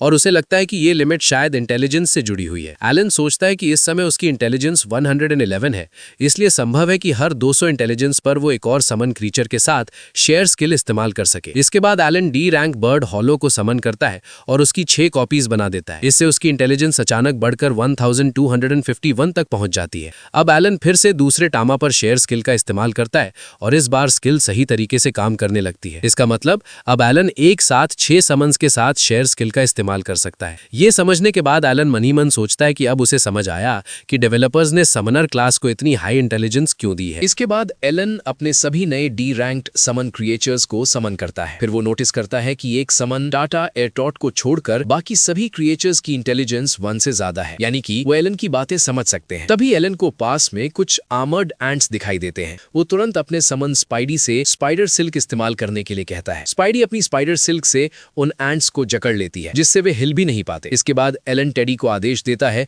कि वो अपनी स्किल क्रश का इस्तेमाल करे। तभी टेडी उन एंट्स पर क्रश स्किल से जोरदार हमला करने लगता है। इसी दौरान एक एंट उन पर अटैक करने के लिए आगे बढ़ती है, लेकिन एलन तुरंत अपने समन ब्रॉन को आदेश देता है कि वो उस अटैक को रोक दे। फिर एलन फिलिएट से स्प्रे स्किल इस्तेमाल करने के लिए कहता है। फिलिएट जैसे ही स्प्रे का इस्तेमाल करती है, एलन और उसके सभी समन क्रिएचर्स को एक बफ मिल जाता है। अब सभी मिलकर आर्मर्ड एंट्स को आसानी से खत्म कर देते हैं। लेकिन इस लड़ाई के बाद एलन की एमपी पूरी तरह खत्म हो जाती है। तभी वो अपने समन टार-टटोर से क्रॉप ऑफ मैजिक एबिलिटी इस्तेमाल करने के लिए कहता है। टार-टटोर जमीन के अंदर चला जाता है और थोड़ी देर बाद वहां से एक पौधा निकलता है जिस पर एक फल लगा होता है। जैसे ही एलन उस फल को पकड़ता है, उसकी 1000 एमपी तुरंत रिकवर हो जाती है। ये देखकर एलन काफी खुश हो जाता है। फिर वो सोचता है कि उसने अभी तक होलो की नाइट विजन एबिलिटी टेस्ट नहीं की, लेकिन उसे लगता है कि ये शायद हॉकिंस की हॉकाई एबिलिटी के उलट होगी। इसके बाद एलन अपने समन क्रिएचर्स के लिए एक पूरा प्लान बनाता है। वो कहता है कि हॉकिंस और होलो मॉन्स्टर्स को ढूंढेंगे, फिलिएट सभी को बफ देगी, स्पाइडी दुश्मनों को रोकेगी और टेडी उन पर अटैक करेगा। इस तरह एलन सोचता है कि अब वो सिर्फ अपने समन क्रिएचर्स की मदद से ही एक्सपी गेन कर सकता है। लेकिन इसके साथ ही